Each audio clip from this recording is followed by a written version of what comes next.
Chapter 31:16. Ahem, Big Brother Mingxi, that's all I can do for you. As for which school you want to choose for the kid, you can decide for yourself. I have other things to do, so I have to go. Okay. Shen Mingxi nodded and walked weighing out. Thank you for helping me with the school. I'll treat you to dinner when I'm done. You're welcome. It's nothing. Wei Ying wasn't used to Shen Mingxi's sudden gentleness. Ever since she was a child, Wei Ying had always seen Shen Mingxi's cold face. Feeling guilty, she took the opportunity to find an excuse to leave the Shen Corporation. On the deserted island, Huamin calculated the time. When it was almost time, she couldn't fall asleep anymore. She got up and put on her clothes. She wandered around the beach, where boats could only approach. She knew Hua Xiqian's men would always dock here. At this time, the sky was just beginning to brighten, the sun slowly rose from the horizon, and the first rays of morning light shone on the sea. Huamin was mesmerized by the oil painting scenery. Perhaps because she knew she was about to leave the island, she was in a good mood. Huamin even hummed a song, "Gently awaken the sleeping soul, slowly open your eyes. See if the busy world is still spinning lonely." The spring breeze is not romantic, blowing the young man's heart, drying the tears on his face with the wind. This was an old song, but it was also one of Huamin's favorite songs when she was in school. Every time she listened to this song, her heart would calm down. Most importantly, it was full of positive energy. When they were in high school, Qin Chu knew she liked it, so he went out of his way to buy her an authentic collector's album. As long as she was alive, there was hope in life, right? Not knowing how much time had passed, in the distance, they saw a white speedboat on the sea level heading towards them. Huamin couldn't suppress the excitement in her heart and stood up with a whoosh. She had already rehearsed how to deal with these people thousands of times in her mind. Sure enough, when the boat approached and docked at the shoal, a dozen tall men walked down in an instant. At the front of the group was a burly Caucasian man with brown hair. He was wearing a white Armani shirt and a pair of black sunglasses. There were more than a dozen men behind him, all of whom were foreigners. Huamin carefully walked over. Before he could get close, the group of people pointed their pistols at him from afar. "Who are you? Stop right there." Her fluent English made Huamin stop 5 meters away. "Are you Riley?" Huamin looked at the leading man and gave him a friendly smile. "Why are you here?" Obviously, he knew Huamin's identity. "It seems that my guess was right." Huamin did not answer his question directly.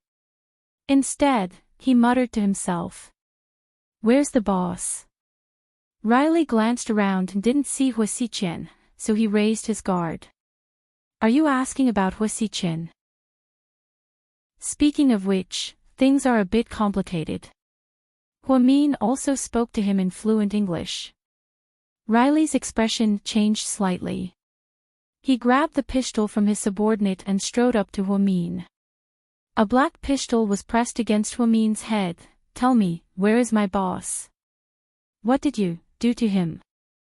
Riley's eyes were extremely fierce. It seemed that he didn't have a good impression of Huamin. "Don't worry, he's still alive. It's just that, there's a little problem." Huamin was still calm and answered without a change in her expression. Chapter 31:17. What is it? Riley asked. "It's hard to explain in a short time. Let's walk and talk." Riley stared at Huamin, trying to figure out what trick she was playing. "You'd better put down the gun. I don't like people pointing at my head. You know who I am. Since you know, you should know that I'm not your boss prisoner. He treats me much better than you do," Huamin said confidently. Hearing this, Riley slowly put down the gun. "Boss, this woman is easy to play tricks. We have to be careful, a black man behind him reminded him. Don't worry. I'm just a woman. You have so many men with guns. Are you afraid of me? Hua-min smiled. Don't play tricks. Otherwise, even if my boss likes you, I'll kill you. Riley coldly glanced at Hua-min's face. Let's go. I'll take you to a place. On the way, I'll tell you what happened. With that, Hua-min walked in the front, followed by Riley and his men. They walked toward the basement. Are you here to give him the medicine? Hua-min asked Riley in a low voice. Riley obviously heard Hua-min's words. His body shook. Don't look like that. I know his condition better than you. I saw it with my own eyes, Hua-min said. What's wrong with my boss? He's not your boss now. He's his second personality. Then, Hua-min told Riley what had happened. Riley's face darkened. I know you don't fully believe me, so I'll let you see it with your own eyes. Riley looked at Hua-min in confusion. Only you can go into the basement. Don't worry, I can't hurt you. You can take your pistol down there. Because it's not big, I'm afraid that any movement will cause Jack to play tricks.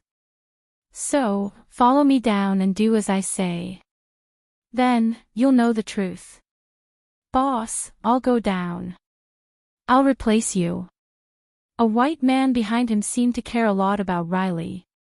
No need. I won't be scared by a woman.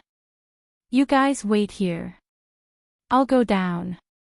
Riley didn't seem to take Hua-min seriously because he knew that Hua-min didn't have any weapons or skills. She was just a weak woman. Hua-min held the flashlight and pushed the door open again. Jack immediately stood up. Damned woman, what are you trying to do? Yes, Hua-min had come in and out again and again, and he had completely lost his patience. Good morning, Jack. Did you sleep well last night? Hua-min chuckled. Don't fucking play this game with me, bitch. Let me go. Are you regretting that you didn't strangle me to death? Hua-min asked with a smile. Yes, if I knew that you were so difficult to deal with, I would have killed you back then. I shouldn't have been so lenient. You should really thank me. At that time, I made a mistake and allowed you to live until now. However, if I were given another chance, would definitely tear you to pieces. Jack said fiercely. Ah, I'm so sad. If it were Hua-si-chen, he would never treat me like this. He wouldn't have the heart. Hua-min deliberately emphasized. Only that idiot would like you. I'm not him. I won't be gentle with you. I swear, if you fall into my hands again, I'll make you die a horrible death. Bitch, bitch. After saying that, Jack struggled desperately a few times. He couldn't wait to strangle Hua-min. He was like a mad beast. Hua-min nodded with satisfaction and then shouted to the door, See, Mr. Riley. This person is definitely not your boss. Chapter 31:18. Then, Riley opened the door and walked in slowly. He was a German and didn't understand Chinese, so Hua-min told him to use a mobile app to translate. Therefore, he understood what Jack said to Hua-min. Seeing Riley walk in, Jack's face changed and he immediately changed his attitude. Riley, let me go. Don't listen to that bitch. I'm your boss, Jack ordered Riley in perfect English. What a joke. You're still calling yourself Hua-si-chen at a time like this. Then, Hua-min smiled and took out an empty medicine bottle. She said to Riley, This is Hua-si-chen's medicine. It's finished. I guess he didn't expect his illness to act up so quickly, so he didn't ask you to deliver the medicine in a hurry, which delayed his recovery and let this psychopath out. I don't need to tell you what kind of person Jack is, but you should know. You're the boss here, so you call the shots. You have a weapon in your hand and so many people with you. You can decide whether to believe him or me. Huamin's expression was very calm. She didn't want Riley to believe her words, nor did she want to explain too much. That would only backfire. Bitch. You tricked me. Jack realized that this was Huamin's plan. She made Riley wait outside the door and forced him to get angry so that she could tell whether he was Jack or Huasichin.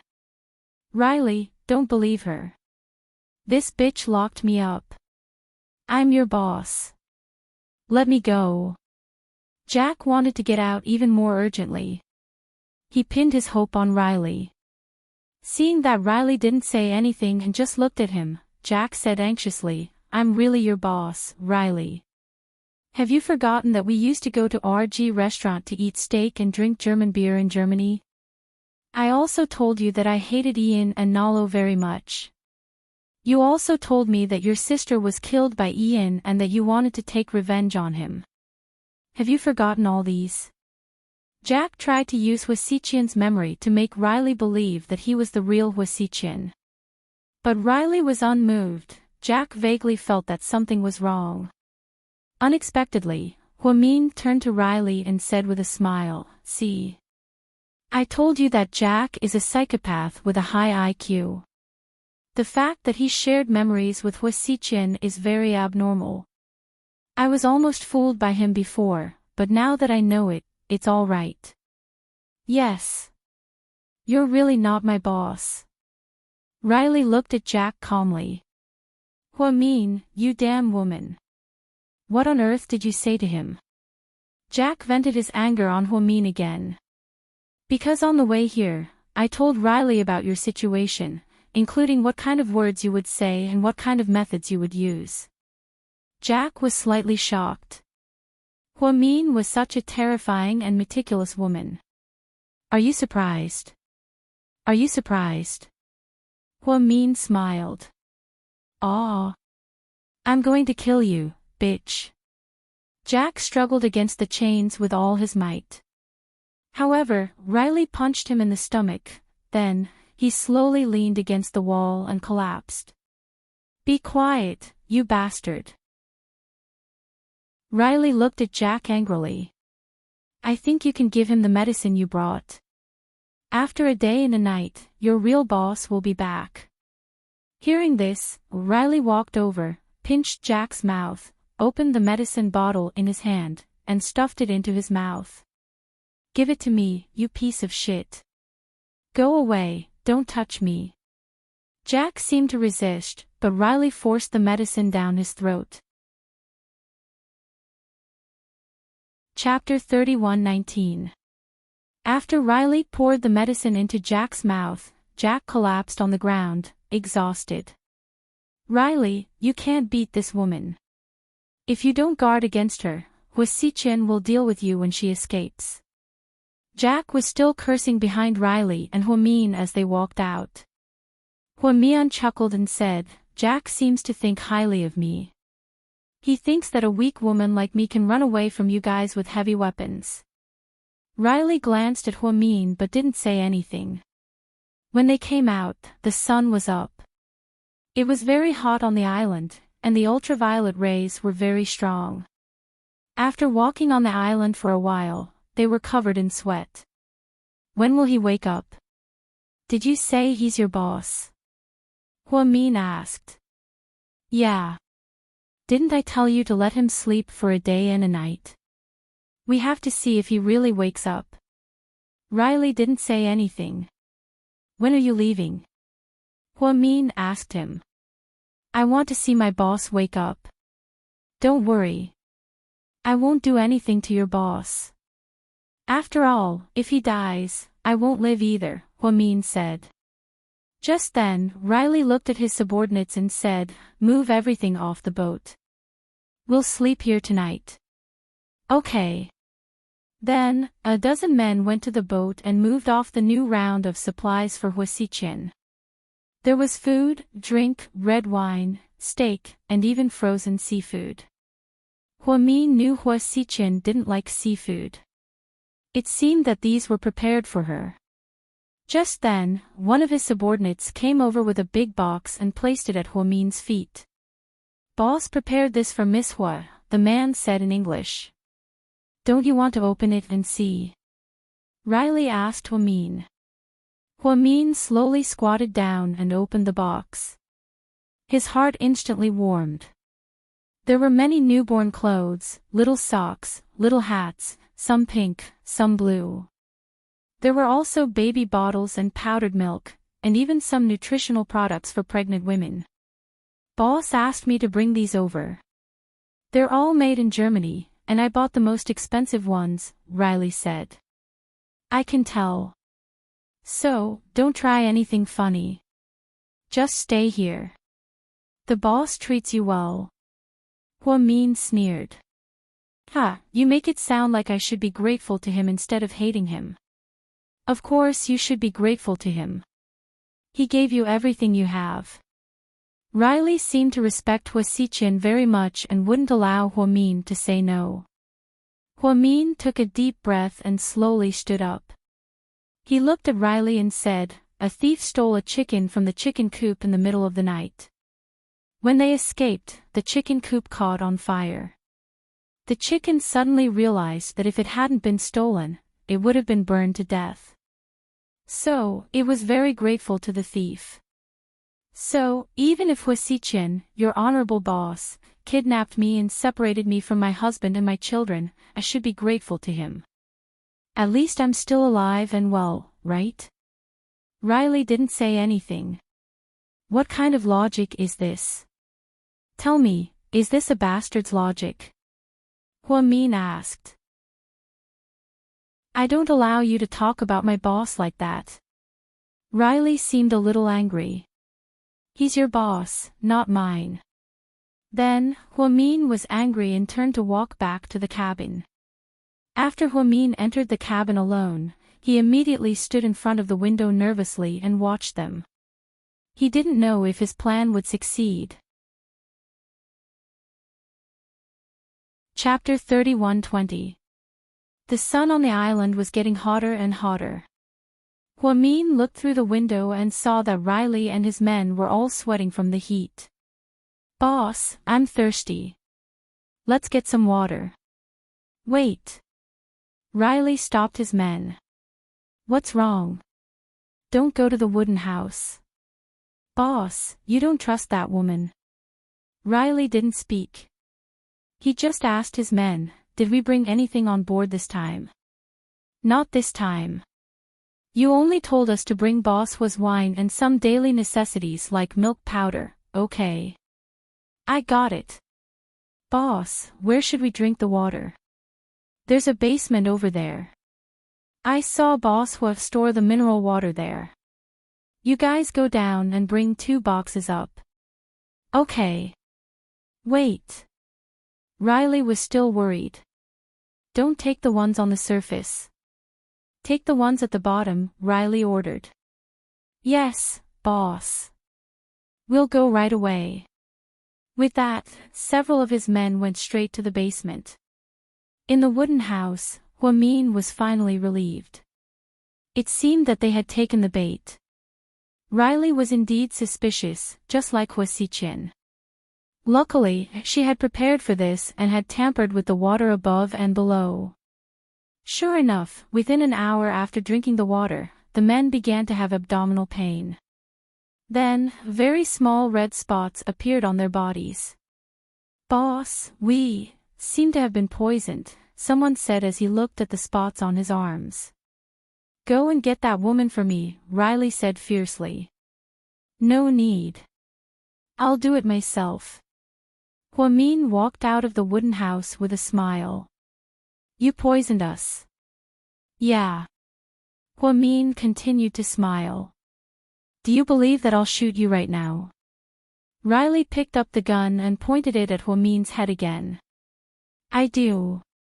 But if I die, no one will detoxify you because you'll be poisoned within 12 hours. You may die before you can leave the island and find a doctor. I really underestimated you." Only now did Riley remember what Jack had said in the basement. Huamin could not be underestimated.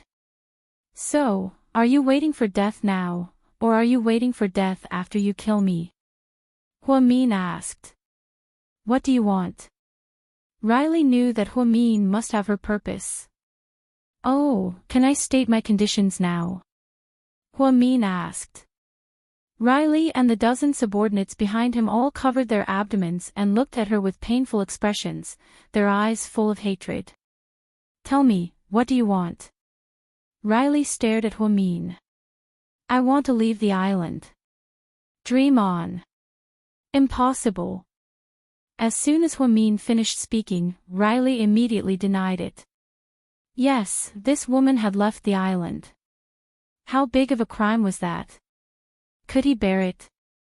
His boss would wake up soon, and when he saw Huamian running away, he would chop him into pieces, right? I see. Then we'll all die together. Huamin seemed to be even calmer. Don't think that I don't dare to kill you. Don't force me. Riley was also flustered. He had never seen a woman like this. He really wanted to shoot her. The poison in his body was getting stronger and stronger, and his arms were already numb. I don't think that you don't dare to kill me. As Huasiqian's subordinate, you've probably killed countless people. But if you kill me, you'll lose more than you gain. I'm the only one with the antidote for the poison in you and your subordinates. I'm satisfied that you'll die with me. At least I won't die alone on this deserted island. After hearing Huamin's words, Riley and his subordinates' expressions changed drastically.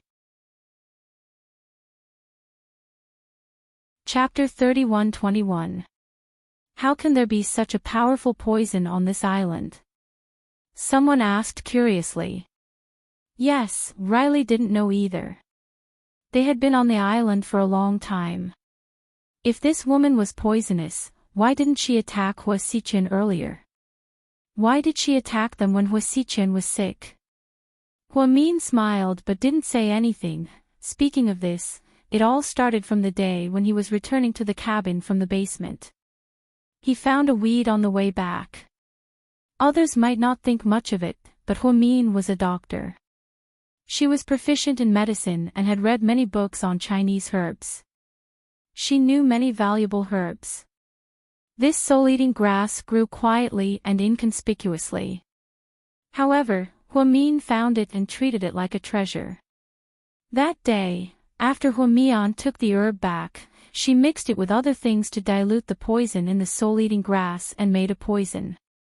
She made a lot of it and mixed it in the mineral water that Huasiqian kept in the basement. She was waiting for Riley and the others. That was why she was so anxious to ask Jack when they would arrive on the island. It was so hot on the island that people couldn't live without water. Plus, they would be cautious and wouldn't drink the water in Huamin's cabin. Therefore, the water in the basement was the key. Sure enough, they were easily poisoned. Huamin was confident that they could leave the island. In the face of life-threatening danger, there was no such thing as loyalty. There was no doubt that Riley would compromise. It was just a matter of time. Boss, we don't want to die here. Yeah, boss. Let's let this woman go first. We can catch her later. Boss will kill us, Riley said. But we're going to die even if boss doesn't kill us. This poison is too uncomfortable. I feel pain all over my body, don't worry. You'll rot slowly. Huamin added fuel to the fire. Evil woman. Riley stared at Huamin as if he was going to skin her alive. I don't care what you say about me. At this point, I'm just waiting for you to say the word. Whether we live or die, you decide. Huamin looked at the poisoned people. Boss, hurry up and agree with her. We really don't want to die. That's right, boss. This venom will seep into the heart. We won't be able to save it. Boss, save us. The foreign men behind him were all wailing. In the face of death, no matter how strong a man was, he would become a coward. This was something that Huamin had long thought of. We'll ask the boss when he wakes up. In the end, Riley didn't dare to disobey Hua Xichen and let Huamian go. I'm sorry, but your poison won't last until your boss wakes up, Huamin reminded. You. Riley seemed to want to say something but stopped. Don't call me cunning. If I don't do this, I won't be able to leave the island. So hurry up and decide. If you don't like me, you can kill me. Even if we let you go, you have to give us the antidote first.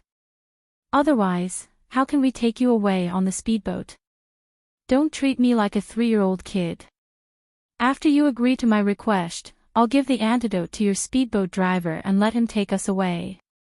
As for the rest of you, I'll give you the antidote after I get to the shore safely. You're really... Riley didn't expect Huamin to react so quickly and be so considerate. And when we get to the shore, I want my passport in US dollars. I want to leave this damn place as soon as possible, Huamin added. Chapter 31-22. Boss, say yes, or we'll all die. Yeah, boss, let this woman go. Let's survive first. What kind of poison is this? It's so horrible. I've already started to get that thing on my leg. Before Riley could say anything, his men had completely collapsed. It was human nature to be afraid of death. In the end, after a long standoff with Huamin, Riley decided to agree to Huamin's conditions. Okay, I'll do whatever you want. Mr. Riley, I knew you're a smart man. You won't kill yourself and your men because of your blind loyalty to your master. That's much easier. Who was the one who drove the boat here? Huamin glanced at their faces and asked in a low voice. I can drive the boat. You give me the antidote first, Riley said. No, you can't. Huamin smiled. Why can't I? I can drive the boat too. Riley was a bit angry. Everyone here can drive the boat except you. Because you're their leader. Send out a small soldier so I can control him. But I advise you not to waste my time. From now on, before we leave the island, you'd better listen to me. Otherwise, if the poison accelerates, you won't be able to save yourself even if you have the antidote. Huamin was still threatening them. These people didn't have medical skills and didn't know what kind of poison they were infected with. So, they didn't dare to disobey Huamin. Boss, let's do as he says.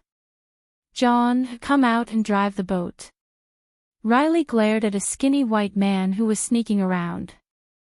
Okay, boss. The man timidly came out from the back of the crowd. When he passed by Riley, Riley lowered his voice and said, Be smart. Find a chance to tie this woman up after you get all the antidote. Okay, boss. It turned out that Riley had other plans. He wanted to get the antidote but didn't want to let Huamin go. Indeed, if Hua Xichen woke up and found Huamin gone, he wouldn't be any better than dead. Unfortunately, they seemed to have underestimated Huamin, a weak Asian woman. Miss Hua, I'll steer the boat. Give me the antidote first. John extended his hand to Huamin. Huamin glanced at him and took out a small glass bottle. Here's half of the antidote. Take it first, and your strength will recover a little. It won't affect your sailing. However, the poison isn't cured. I'll give you the other half after I safely get ashore and leave. This. Heartedef was dumbfounded as well. It seemed like everything his boss had told him was useless now.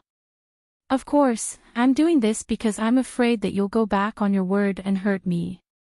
I don't like trusting strangers, Huamin said word by word. Hearing this, Huamin glanced at Riley cautiously. They were all thinking that this woman was too cunning. She only gave Heartedef an ordinary antidote, so he definitely wouldn't dare to play any tricks. His lifeline was still in her hands. How is it? Aren't you going to get on the boat? Are you waiting for the poison to take effect? Hua-min sneered. The woman that the boss likes is indeed extraordinary. Miss Hua, you're amazing. Riley admired this woman from the bottom of his heart. A weak woman facing a dozen strong foreign men, each with a gun in their hands. The kind that could send her to her death at any time. Hua-min wasn't afraid at all. Instead, she was meticulous and thought of all the possibilities and impossibilities. Even a tough guy like Riley couldn't help but admire him for his intelligence and bravery. Mr. Riley, you flatter me. I just want to protect myself. Since we've reached an agreement, let's get on the boat. Hua-min smiled. Chapter 31-23. Please wait, Riley suddenly interrupted Hua-min. Is there anything else, Mr. Riley? Hua-min frowned. He didn't want anything to happen. Before I leave, I need to check on my boss and leave him enough food and water. Otherwise, he won't be able to hold on. After that, Riley walked towards the basement alone. Hua-min narrowed his eyes. His expression was complicated, but he didn't stop him. With Hua Xiqian's current condition, he was probably still unconscious. There was no way he could recover immediately after taking the medicine. It would take some time for him to suppress Jack. Therefore, he wasn't worried about what Hua Xiqian would say to him. It could only mean that Riley was truly loyal to Hua Xiqian. The remaining 10 or so men stayed behind with Hua-min. However, they didn't dare to get close to this woman. Just then, a black man in the crowd cursed in English, "Brothers, we're a group of men. This woman has potential. It's not a good idea. Why don't we just tie her up and cut her ass off bit by bit until she gives us the antidote? Otherwise, if she doesn't give us the antidote when we get to the shore, we'll be dead for sure." After the black man's incitement, some of the men seemed to be tempted. They looked at Hua-min with eager eyes. Boss Riley is loyal to Mr. Hua, but we're not. We just want to stay alive, the black man continued.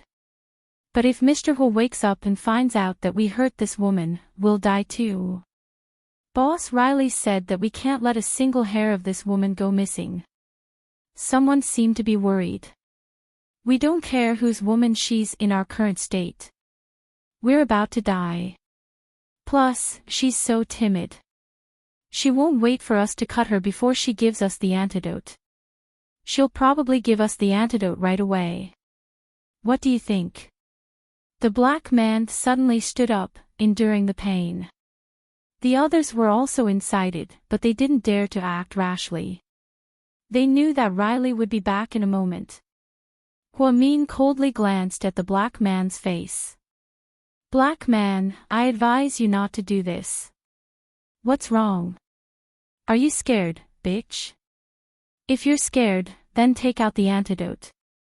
The black man's gaze was fierce. He might have thought that he was a tall and strong man, but he was restrained by a small woman with so many men around him. His heart was seriously unbalanced. Therefore, they took advantage of Riley's absence to stage such a farce. I can easily poison you. Do you think you can hurt me? Hua-min smiled. He had long heard that there were some people in Africa who were simple-minded, all brawn and no brains. However, their EQ and IQ were extremely low. Today, it seemed that this was indeed the case.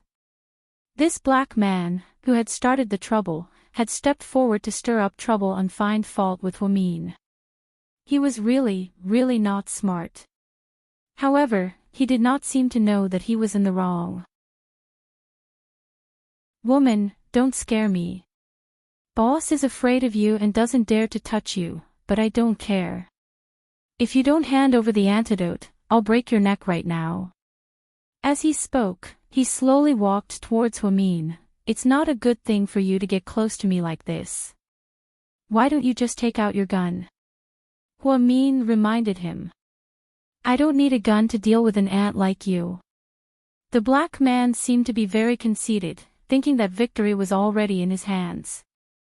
As the black man approached Huamin step by step, 2 silver needles suddenly appeared in Huamin's hands behind his back. These were self-made life-saving tools.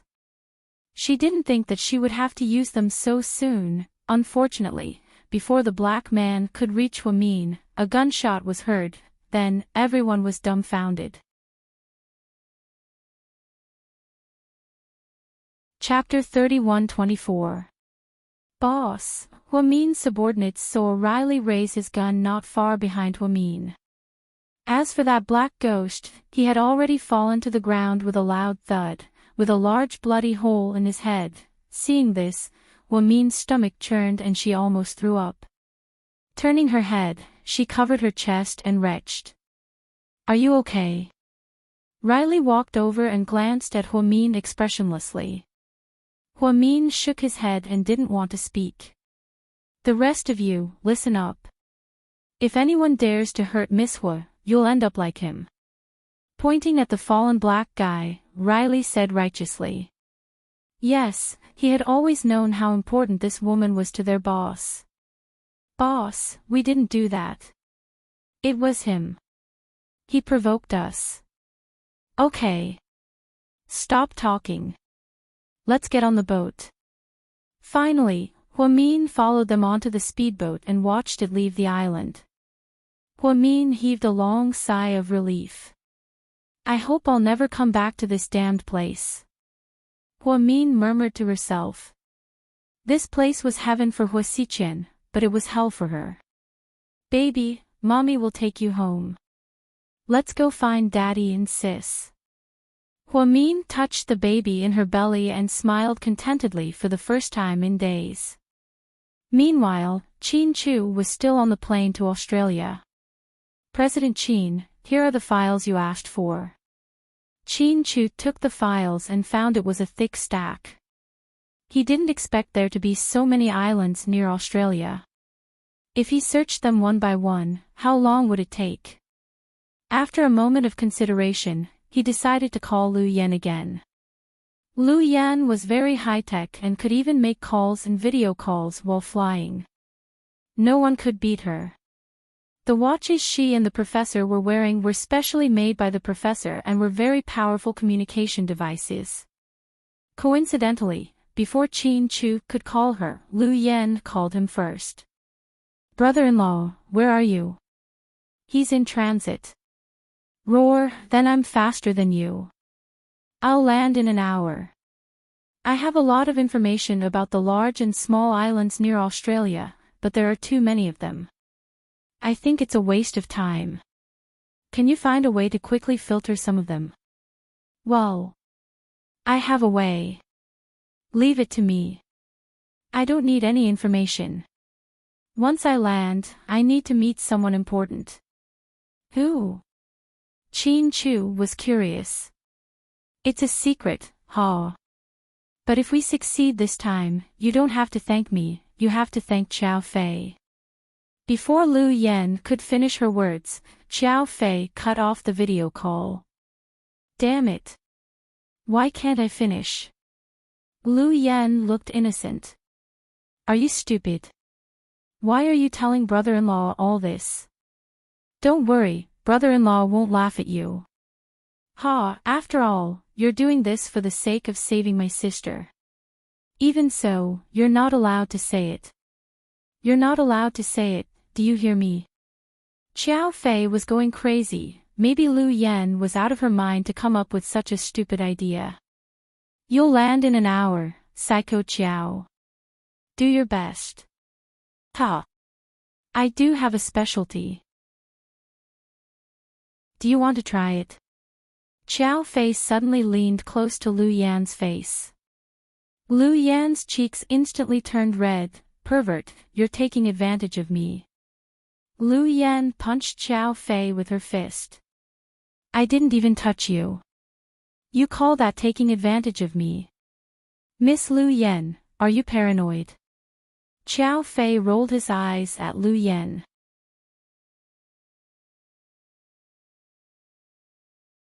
Chapter 31-25. I don't have paranoia, but I do have mania. Do you want me to beat you up? Lu Yen chuckled. Xiao Fei, okay. Stop fooling around. Get ready and dress up. We'll carry out your mission in a while. You seem eager to send your husband out. Xiao Fei looked at her quietly. Ha. No. I'm just looking forward to it. I wonder how that guy will react when he sees you. Xiao Fei looked at Lu Yen, speechless. This damned girl always said whatever she thought of. 1 hour later, Lu Yan's private plane arrived in Sydney, Australia. Due to her special identity, Lu Yan didn't have a good account. She pulled some strings and changed her clothes and drove to a World Trade Center. Mr. Smith, this is my friend, Mr. Chiao. Ahem. Her subordinates behind her almost spat out blood. Was it really okay to call the aloof young master Chow Xiao Chow? What a weird scene. The old white man was chubby with a beard on both sides of his face. He looked very tough. His beard didn't match the suit he was wearing. Miss Lu's friend is very pretty. Yeah, he used the word pretty to describe Xiao Fei, a man. Hee. I know Mr. Smith has a soft spot for Asian faces, so I brought my friend to accompany you. Lu Yen said that but cursed him in her heart, damn gay. I'll teach you a lesson when we're done. Miss Lu, you're so polite. Do you need my help? The bearded white man's smile was creepy. Yes, Mr. Smith. To tell you the truth, I have a sister who went missing recently. We checked and found out that she was kidnapped and brought to an island in Australia. But you know, there are too many islands in Australia. Australia itself is a big island, so I really don't know where to start. Oh. I see. It's a pity that your sister went missing. The old white man said subtly. So, Mr. Smith, I know you're in charge of the information on all the islands. Can you help us investigate the information on all the islands? We'll investigate it ourselves. How can I? It's confidential. Many islands are sold to individuals. I don't allow customers' information to be leaked. The old Caucasian man was very determined. Lu Yen sneered. That's why I came to you, Mr. Smith. I know you have a lot of connections. Can you make an exception for me? I miss my sister very much. This. Miss Lu, you're making things very difficult for me. Although I really want to help Miss Lu, I do have my duties. The old Caucasian man kept speaking in a bureaucratic tone. Lu Yan didn't want to waste time with them and waved her hand at her subordinates. His subordinate immediately handed him a leather case. Lu Yan handed the leather suitcase to the old man and opened it in front of him. Here's $1 million. Mr. Smith, take it first. When I find my sister, I'll give you another $2 million as a reward. This. The old man's expression changed when he saw the money. I understand Miss Lu's feelings of wanting to find her sister, but as a government employee, it's not good for me to bend the law for personal gain. At my age, it's better for me to retire properly.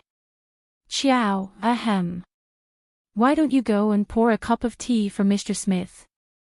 Lu Yen coughed lightly. Me? Xiao Fei looked confused and displeased. Why should he pour tea for this old man? Chapter 31-26. Lu Yen kept winking at Xiao Fei. Although Xiao Fei was reluctant, he still walked over and poured a cup of hot water for the old man from Bayern. He placed it on the table. When the old man reached for the cup, he touched Xiao Fei's hand. Xiao Fei was so disgusted that he almost took out a dagger and stabbed him. I'm interested in China's culture, especially tea ceremony. Many Chinese try to please me by giving me high-quality poo, or tea leaves. I've heard about Mr. Smith's love for China. Lu Yen smiled. Yeah. I especially like people with Chinese faces. Then, the old man glanced at Xiao Fei. Lu Yan's subordinates finally understood what their boss meant. Does boss want young Master Qiao to seduce this white guy? Ahem. Why did young Master Qiao agree? It's not like him. With our boss's temper, no one dares to disagree. That's not right. Boss always deals with people crudely. She either kills them or blows them up. Why did she change her approach this time? I heard the old man's brother is one of the most influential people in Australia. Boss is afraid it'll be troublesome if she kills him directly. Her subordinates whispered to each other not far away. Xiao Fei clenched his fists patiently. His expression changed.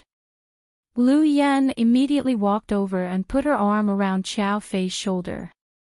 Then, she lowered her voice and said, "Hold it in, Psycho Qiao. We still need this old man to help us get information." Then, Lu Yan turned around and looked at Smith. "Mr. Smith, I'm a straightforward person. How about this? You take the money and take my men with you. Get me the information, okay? Thank you for your kindness, Miss Lu, but..." Smith seemed to want to refuse. Losing her patience, Lu Yan held Xiao Fei's hand and walked out. "If that's the case, forget it. Let's go." "Hey, wait a minute." Smith seemed to be in a hurry. Lu Yan paused with a smug smile on her face. "Is there anything else, Mr. Smith?" Lu Yan turned around and asked. "I've thought about it. After all, Miss Lu is a friend recommended by an acquaintance. If that's the case, it would seem too disloyal of me if I don't help." Smith said a lot of nonsense. "So?" Lu Yan raised an eyebrow. "So, let's do as Miss Lu said just now.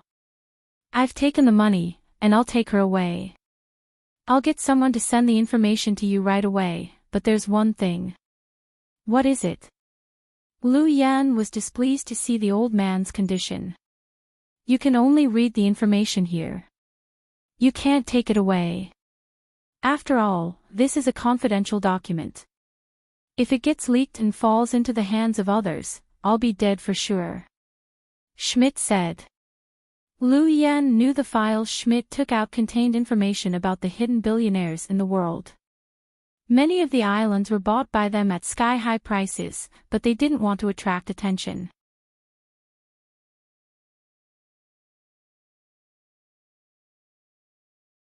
Chapter 31-27. You. Lu Yan, good for you. Xiao Fei was furious. "Don't be afraid. I'll finish reading the file soon and go to this old guy's house to save you. You can have fun with him." Before Xiao Fei could speak, Lu Yan took his hand and walked to the old white man. "Mr. Smith, I'll leave my friend to you. Please treat him well." "Of course. I like friends from China the most." The old white man was in a good mood. "Okay, my friend will definitely treat you well. Have a good time." After Lu Yan said those dirty words, she and her subordinates moved to the side of the road. At this moment, two female secretaries knocked on the door and walked in with tall files in their hands. "Mr. Smith, these are the files you asked for. Put them here." "Okay. Are all the files I asked for? Did you miss anything?" Lu Yan looked at the files and asked worriedly. "No. Don't worry. They're all here. All the islands in Australia, big and small, have been recorded." "Okay. Thank you, Mr. Smith. Xiao, come home with me." The old white man looked at Xiao Fei lecherously. Xiao Fei didn't speak. Instead, he walked out of the door and the old man followed him. After Xiao Fei left, one of Lu Yan's subordinates couldn't help but ask, "Boss, are you really going to give young Master Qiao to that perverted gay man? What else? Should I give him to you?" Lu Yan glared at him. No, no, no. I'm not as pretty as young Master Qiao. Ha. At least you know your place, Lu Yan said as she flipped through the files on the islands. But boss, will young Master Qiao be in danger? One of Lu Yan's female subordinates asked worriedly. He won't. But I heard that this Schmidt is a very perverted old man. It is said that many Chinese students have died tragically in his house. Some of them were even never found. Many parents in China have made a fuss about it. But because it is a foreign case and Schmidt has a backer behind him, it was left unsettled in the end. Don't worry. Xiao Fei isn't a Chinese student. Lu Yan smiled. But Schmidt's house is heavily guarded and has a lot of bodyguards. Young Master Qiao, you're good at fighting, but you can't bring your weapon in. What? Xiao Fei is in danger. Are you nervous? Lu Yan glanced at her female subordinate. The female subordinate immediately blushed. No. No, I just feel that young Master Qiao treats boss very well. Boss shouldn't treat him like that. Xiao Fei and I have been together for so many years that we have a tacit understanding of each other. Don't worry about it. Hurry up and help me look through the information. If there are any suspicious islands, immediately record them down for me. We'll quickly filter them out. Yes, boss. Xiao Fei left with the old white man while Lu Yan and her subordinates quickly browsed through the information on all the islands in the building. On the other side on the deserted island, Min used the antidote to force these people to board the ship and leave the island with her. Along the way, she didn't dare to sleep and ate very little. She was even very careful when she went to the toilet. After all, the people on the ship weren't ordinary people. How long until we reach land? Min asked Riley. Soon. What's the name of the place we're going to? Min asked. After a moment of hesitation, Riley said, Tasmania. What? Tasmania. That means, we're in Australia. Min was slightly surprised. Not bad. You know a lot of places, Riley glanced at Min and said slowly.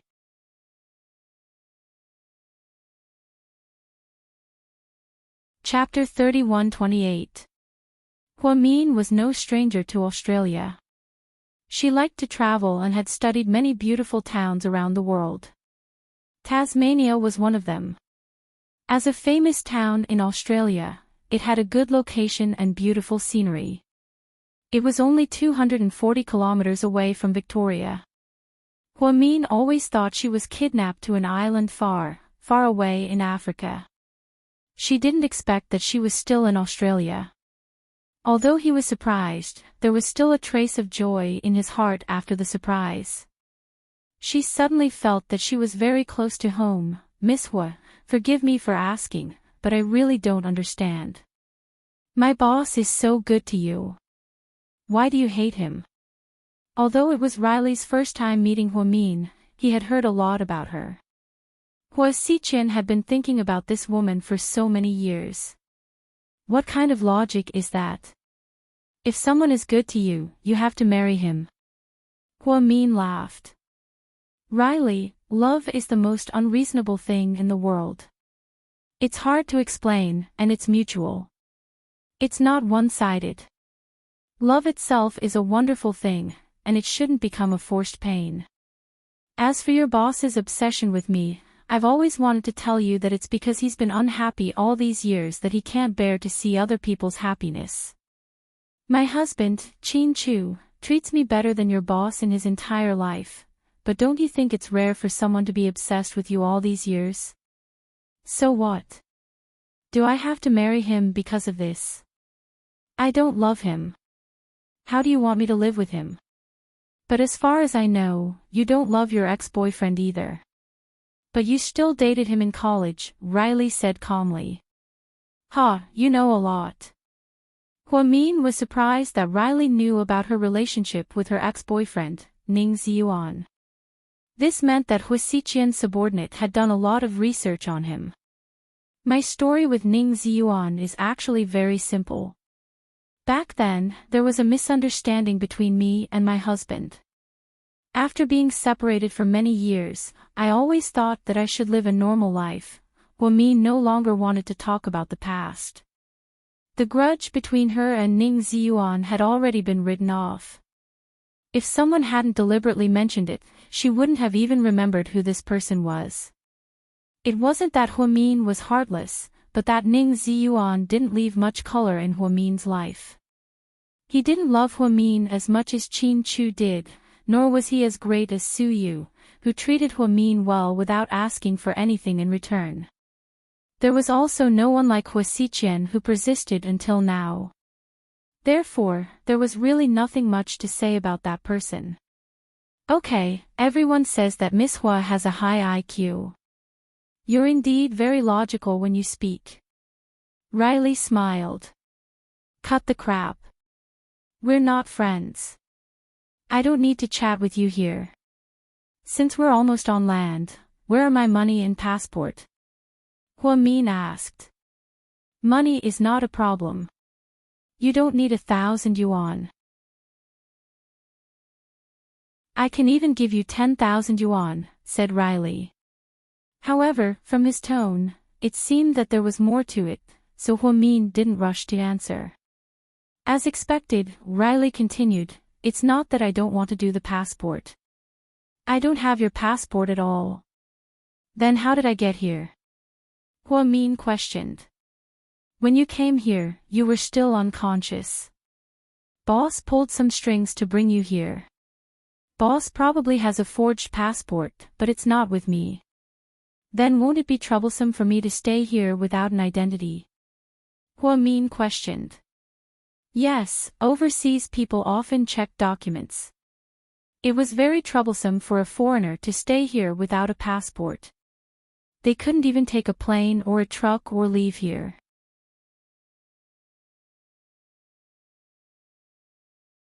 Chapter 31-29. Riley didn't say anything. Hua-min was clearly annoyed that she hadn't thought of this. Why don't you give me half of the antidote when we get there? I'll take you to my contacts and get them to give you a certificate to prove your identity. No need, Hua-min refused right away. Are you wary of me? Riley chuckled. Of course I am. You're Hua Xiqian's man. I don't want to go back to that godforsaken place ever again. Hua-min walked to the stern of the boat and looked at the waves stirred by the boat. She had mixed feelings. She might have to think of another way to prove her identity. Luckily, she could speak English. Otherwise, it would be hard for her to survive here. The boat slowly approached the shore. Hua-min was the first to jump onto the boat. She didn't need anyone's help and acted like a tough woman. Miss Hua, where's our antidote? Riley reached out his hand. I need to take John away. When I think we're somewhere safe, I'll give all of your antidote to John. No way. If you run away, where are we going to find the antidote? Someone protested. I won't run away. John is watching me, right? Unless you don't trust him. Hua-min asked. Riley remained silent. He seemed to be considering whether Hua-min's plan would work. Boss, I'll definitely bring the antidote back to you. I won't let this woman run away, John said with a gun in his hand. Boss, say something. Will this method work? Miss Hua, there are so many of us. You should at least give us part of the antidote first. Have you left the island? Riley asked. Mr. Riley, don't negotiate with me. Even if I've left the island, I'll still take you down with me if we can't reach an agreement. Huamian was determined not to compromise with them. How can you be like this? Someone couldn't help but curse in English. Don't negotiate with me. After all, the antidote is in my hands. Honestly, do you have the antidote or not? Are you trying to be mysterious? You didn't bring anything with you when you left. Where is the antidote? Why don't I believe it? A young white man was curious. After he said this, everyone looked at Huamin's bag. When Huamin left the island, he only carried a backpack. No one knew what was inside because she didn't open it during the journey. Even when going to the toilet, he had to carry her. All of these people became greedy. If there was really an antidote inside, wouldn't it be better to just snatch it and consume it directly? The antidote. Of course, I have it. You'd better not have any other ideas. Otherwise, you'll lose more than you gain. Huamin glanced at Riley indifferently. I don't believe her. I think the antidote is in this bag. No, I can't let her go. I need the antidote. The Caucasian young man pounced over. Matthew, stop it. Riley didn't agree with Matthew's approach. After spending so much time with Huamin, he found that this woman was very smart and terrifyingly meticulous. She was more than enough to deal with men like them. The antidote wouldn't be as simple as just in the bag. But this Caucasian young man seemed to have lost his mind due to his marijuana addiction and didn't listen to Riley. Instead, he walked directly to Huamin and rudely pulled Huamin's bag off her back. Huamin didn't resist. When he opened the bag, he found some daily necessities, a towel, a toothbrush, and a medium-sized wooden box. The antidote must be in here.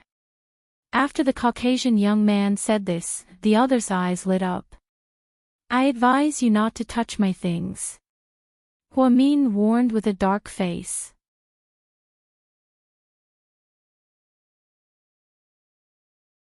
Chapter 31:30. But Huamin didn't stop.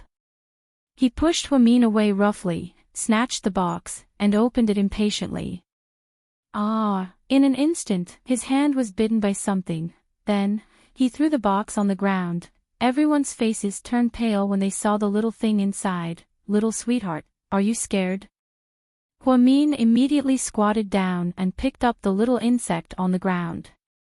It was a centipede as thick as a pinky finger, and its body was red. Just looking at it was enough to make one's scalp tingle. Boss, it's so painful.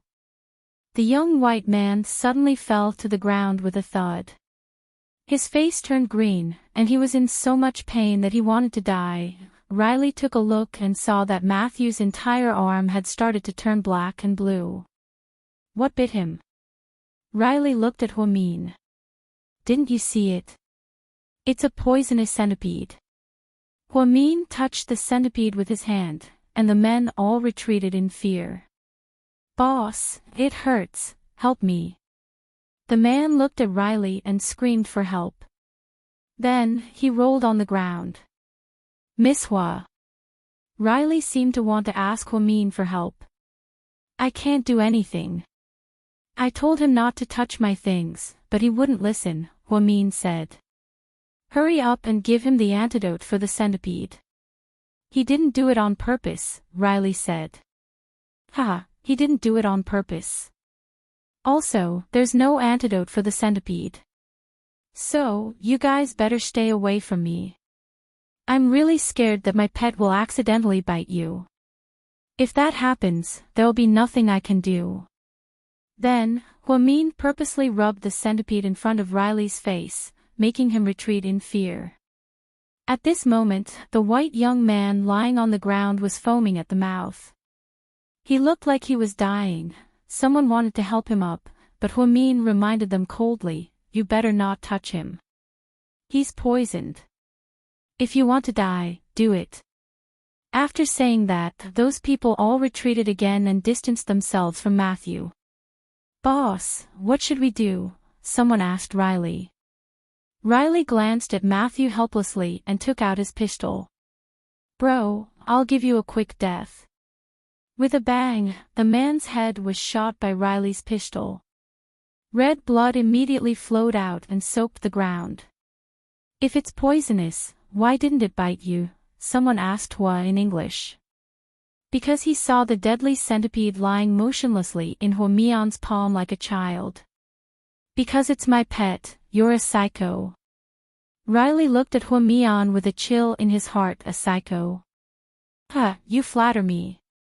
I'm not even 1/10 as good as your boss, Hua Xichen. I'm just trying to protect myself. So, what's my plan?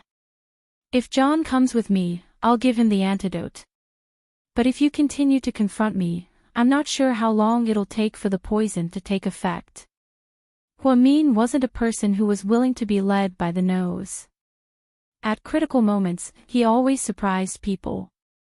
After the centipede incident, the men didn't dare to approach Huamin anymore. They thought this woman was too powerful.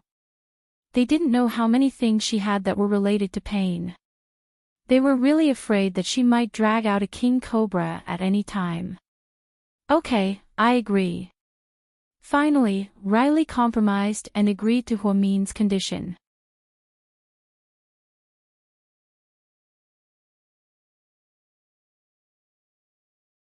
Riley's original intention was to deliver the antidote to Hua Xichen and meet the boss.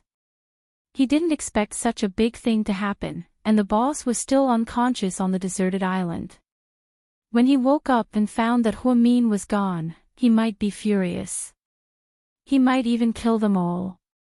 After walking for a while, Huamin was a little tired and turned to look at John. "Are you hungry?" "Ha!" John was dumbfounded.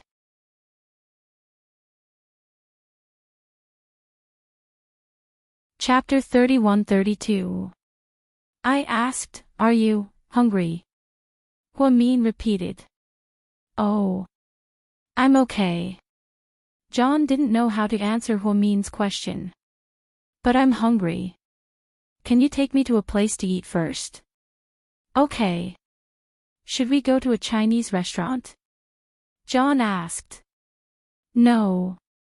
I don't want to be too eye-catching. Let's find a fast food restaurant and have hamburgers." "Okay." John and Huamin left the restaurant together. After a long drive, they found a fast food restaurant and sat down. "You go and order." "I want hamburgers, Coke, and fried chicken." "You can order whatever you want." Huamin took out a big dollar bill and handed it to John. "Here's the rest of the money. You can take the car back later." "Miss Hua, about the antidote, don't worry. I'll give it to you after dinner." "Okay." John took the money Huamin gave him and stood up to line up for food. Maybe it was because John was a foreigner. Huamin's appearance didn't attract much attention in the restaurant. People only glanced at him occasionally when they saw his Asian face. While John was standing in line to buy food, Huamin carefully took out a small glass bottle from his sleeve. Then, he took some mineral water from the fast food restaurant and diluted the water in the small bottle. The big bottle was colorless and odorless. John wasn't far away. He turned around and saw Huamian mixing the antidote, and he felt a lot more relieved. Huamin knew John was watching, so he smiled slightly and didn't say anything. In fact, the small glass bottle was also filled with water. She diluted it on purpose for John to see. John would definitely think it was the antidote. Those who were poisoned by the soul-eating grass didn't suffer much. As long as they drank more water, they would be fine in about a week. But Huamin wouldn't tell them this. They would never be able to guess Huamin's style of doing things. She was similar to Lu Yen in that she had to try regardless of whether she was confident or not. Coupled with their fearless and calm faces, most people would choose to believe them. Lu Yen could even fool Ian. She had to admit that she had a strong mentality.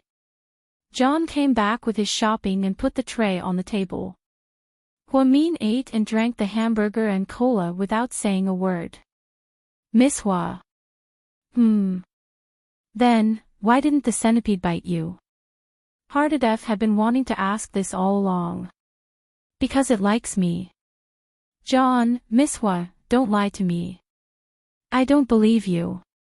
As for why it didn't bite me, you don't have to worry about it. I definitely have my ways, but I know that if you have other thoughts and do something bad to me, I will definitely let it bite you. You saw what happened to Matthew, right? I don't have any bad intentions. I just want to get the antidote safely and leave. This is the antidote. Hua-min pushed the bottle of mineral water to John. How do I drink it? Is there a requirement? 1 sip per person. Then, for the next week, each person has to drink 20 glasses of water and do 100 push-ups every day. What does the antidote have to do with push-ups? John was surprised. Because strenuous exercise can detoxify the poison. Oh, I see. I understand. Thank you, Miss Hua. John carefully hid the bottle of mineral water in his pocket, afraid that he would lose it. Hua-min couldn't help but laugh. In fact, those people were already fine. The dosage wasn't that high to begin with, but they were scared after seeing the reaction on their bodies. Making them drink 20 glasses of water a day was indeed to speed up the detoxification process, but doing 100 push-ups was purely a joke. Hua-min didn't like Hua Xiqian's subordinates at all. Miss Hua, what are you going to do after I leave? You're a foreign woman without a passport or identity. Even if you have money, it's hard to live here. The Australian police are very rude. John reminded Hua-min.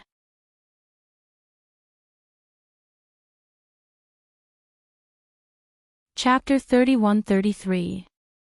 I'm fine. I have my ways, Hua-min said as he ate his hamburger. All right then. I wish you good luck. After the meal, John walked out of the front door with the antidote in his hand. Hua-min, on the other hand, disappeared into the alley behind him. When John returned, everyone was waiting for him. Where's the antidote? Riley asked. It's here, boss. Where's Miss Hua? She's still in the hamburger shop. She hadn't finished eating when I left. Did you see the antidote? Are you sure it's real? Riley asked. I think so. I saw Miss Hua take out a bottle of antidote from her sleeve and mix it with water. Did she tell you how to take it? Riley looked at the bottle of water. She did. Miss Hua said everyone has to take a sip of the antidote and drink 20 glasses of water every day for the next week. Oh, and do 100 push-ups every day. Riley, Miss Hua said the exercise will speed up the detoxification process. Okay. Then, Luli opened the bottle of water and took a big gulp. Then, he handed the bottle to his subordinates. This time, they suffered a great loss in transporting supplies. A group of men was fooled by a little girl. On the other side, in Sydney, inside a suburban mansion, Smith took Chow Fei back to his private mansion. Then, he led him to his master bedroom impatiently. Chow, do you want to take a shower first? The old white man asked wickedly. Mr. Smith, you can take a shower first. I'll wait for you here. Okay, baby. I'll be right out. Before entering the bathroom, the old white man gave Chow Fei an evil look. Chow Fei snorted. When he entered, he was searched by the bodyguards at the door. They weren't allowed to bring in any weapons, including high-tech scanners. So, Liu Yan didn't let him bring a pistol or a dagger. So, in a while, 10 minutes later, the old white man came out impatiently. He was wearing a loose white bathrobe, and a black whip had appeared in his hand out of nowhere. There was even some dark red stuff on it that looked like dried blood. Let's start with the most basic one. What do you think? Smith asked with a smile. Sure, I have no problem with that. Xiao Fei was extremely calm. Baby, take off your clothes first and put this on. After saying that, the old man took out a set of leathers that were specially made for dogs' necks from the cabinet at the side. There were also heavy chains on it. Xiao Fei lowered his head and slowly picked up the chain, weighing it in his hand. Take off your clothes, the old white man said condescendingly. Xiao Fei remained unmoved and sat on the sofa. The old white man seemed to have lost his patience and whipped Xiao Fei. Xiao Fei was quick to react. He grabbed the whip and held it tightly. You dare to disobey me? The old white man asked. Why should I listen to an old pervert like you? Xiao Fei asked in fluent English. If you're obedient, I'll let you go after I'm done with you. But if you don't, I'll make sure you die a horrible death. I don't mind telling you that every month, I'll cripple a few Asian men like you. They include students, models, and actors. The old white man smiled viciously. Oh, really? Then you can try it on me. Xiao Fei's tone was as calm as ever. Kid, don't be so ungrateful. I don't have a good temper, Smith said as he walked towards Xiao Fei.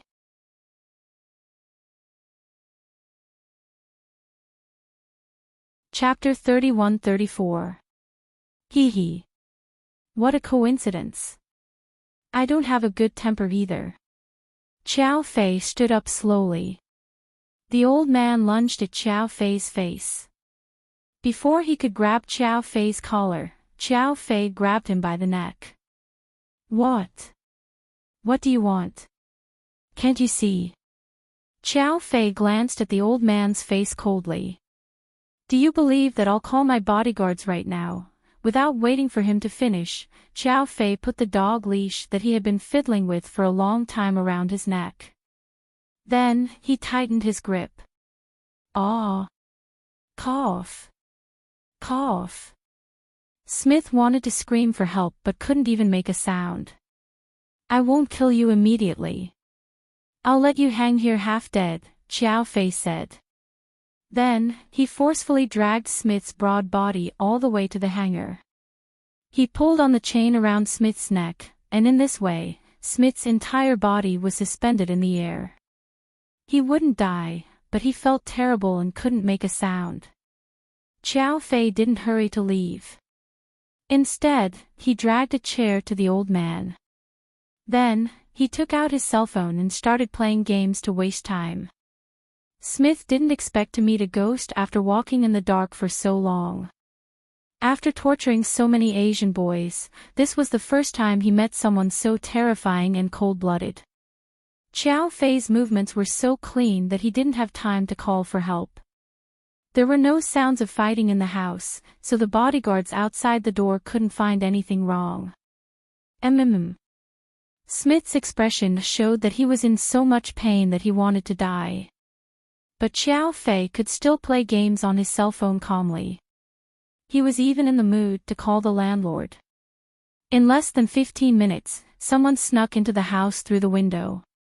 Young Master Qiao. Lu Yan's female subordinate was very agile. Where's she?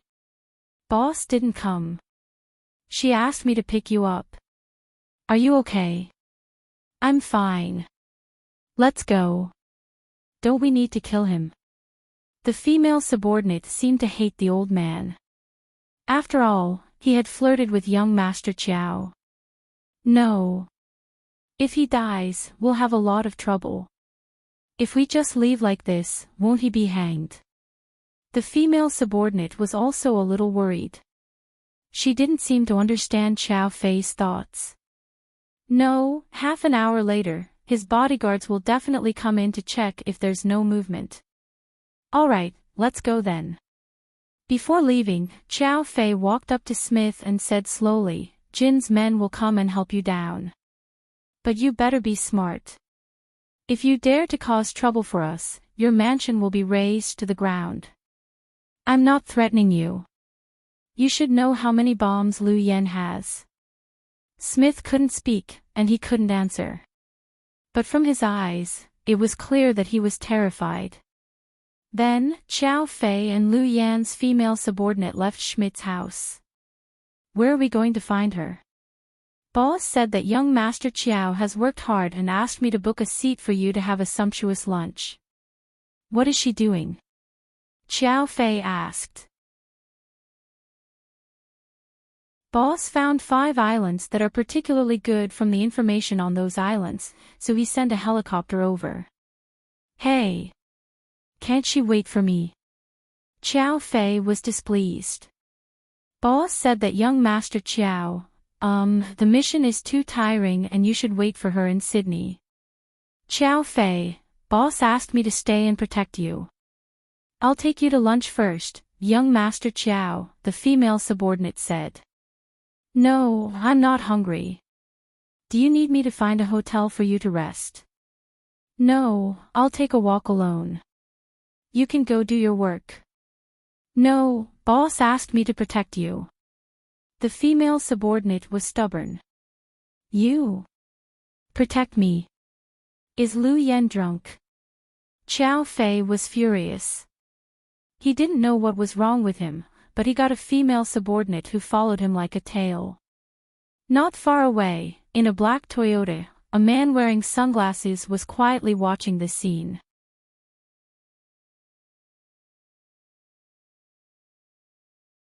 Chapter 31-35. Should we do it now? The man in sunglasses asked the person on the other end of the line. No, just keep watching. Yes, boss. Tasmania Town. Huamin took the 5,000 yuan he got from Riley and found an inconspicuous motel to settle down. Then, he walked across a few streets and made a phone call from a phone booth. Dialing Chin Chu's familiar number, Huamin took a deep breath because he was very nervous. He would be able to hear Mr. Chin's voice soon. If he knew that he had escaped, he would be ecstatic. After dialing the number, there was a pause of 3 seconds. Suddenly, a robotic voice came from the other end of the line. Sorry, the subscriber you have dialed is unavailable. Ha! Huamin froze. Chin Chu rarely turned off his phone. It was usually on 24 hours a day. Did something happen to him? After her accident, did Chin Chu think that she was dead? No way, there were still 2 little ones at home. Huamin anxiously dialed South Hill Manor's number again. After about 10 seconds, the call was picked up. Hello. Ning Ning. Huamin recognized Qin Ning's voice. Sister-in-law. Qin Ning asked in disbelief. It's me. Huamin was a bit excited. Oh my God, sister-in-law. How could you call me? Where are you? Do you know that we've been looking for you like crazy? Qin Ning suppressed the ecstasy in her heart. I know. Is everything okay at home? Huamin asked. Yes, everyone is fine. We're all waiting for you to come back safely. Where's my husband? I called him, but his phone was turned off. Is he at home or at the company? Sai, what time is it now? How can my brother be in the mood to go to work? After your accident, my brother was so anxious that he fell into a coma and stayed in the military hospital for a long time. He only woke up after the operation 2 days ago. After he woke up, he didn't want to stay at home. He said that he had news about you and left in a hurry. I guess he should still be on the plane now, so you can't call him. I see. Where did he go? Huamin asked cautiously. My brother said that he's going to Australia. You're really coming to Australia? Huamin was excited again. It seemed like she was really close to Chin Chu. As long as she could find a way to leave this place and contact Chin Chu, the 2 of them should be able to meet in Sydney.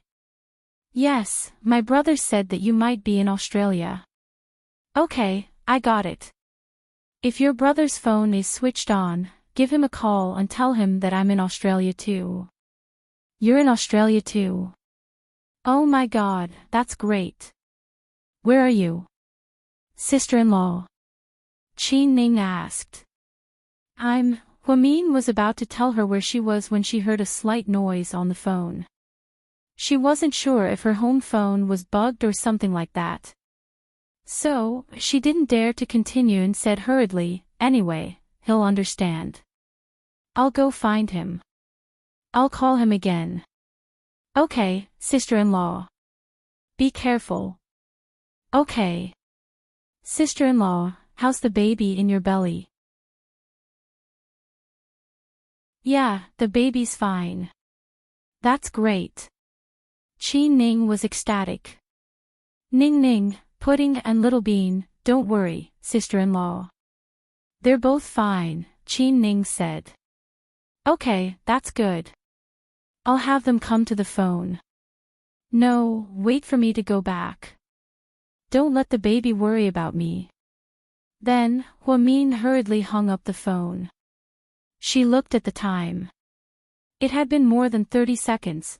By the time Huamian left the phone booth, the sky had already darkened. Maybe it was because she was pregnant, but she was still hungry. Although she ate a lot at noon, she was still hungry. So, Huamin decided to find a convenience store and buy some food to take back to the motel. Just as she turned the corner and walked into the small path, she clearly felt that someone was following her from behind.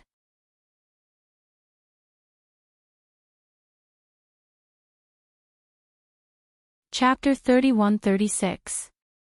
Huamin sneaked a peek at the sky. It was already dark.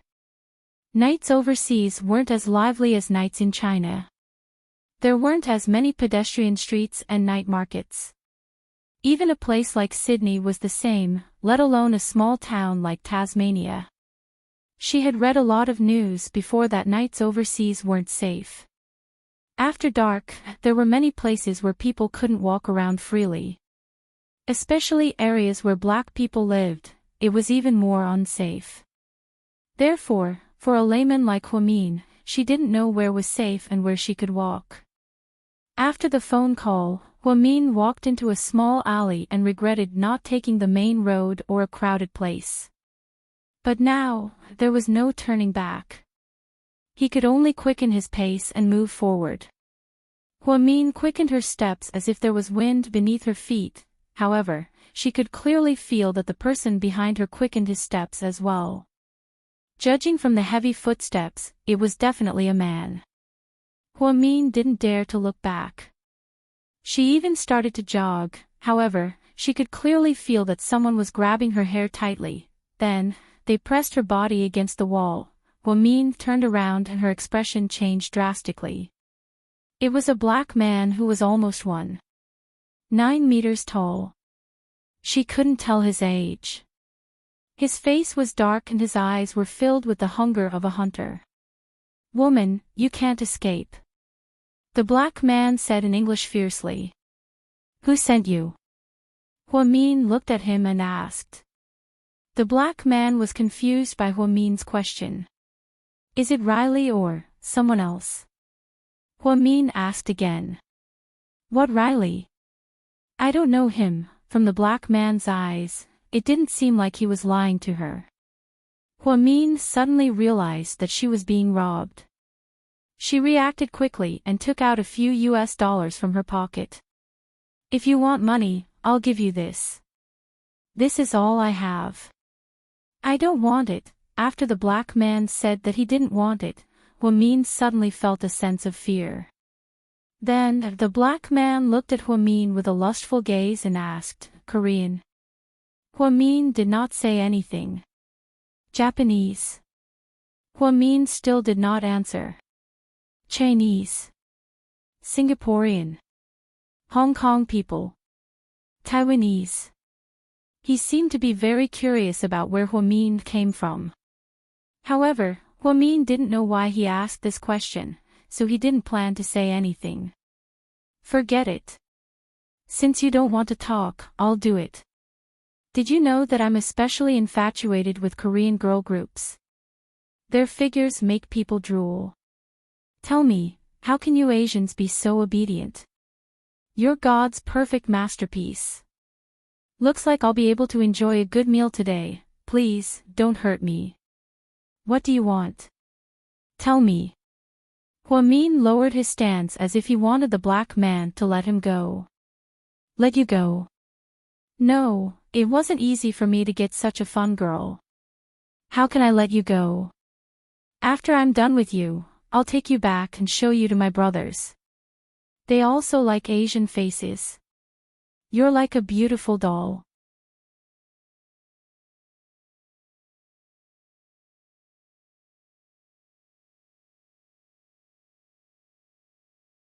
The black man lay on the ground, his body twitching non-stop. You reap what you sow. Hwa-min glanced at him coldly and turned to leave. She knew that this man would die. Other than Matthew, this was the second person to die in her hands. If it were before, she would feel guilty and uncomfortable. After all, as a doctor, her job was to save people. How could she live with herself when she killed someone? But now, things were different. Hwa-min only had one thought in her heart: whoever stood in her way, she would kill them. No matter who they were. Inside a hotel suite in a Middle Eastern country, Mr. Ian, when we monitored Miss Hwa-si-chen's phone, we found that she had escaped from Hwa-si-chen's control. She said that she was in Australia. Oh. Ian raised his eyebrows slightly, seemingly surprised.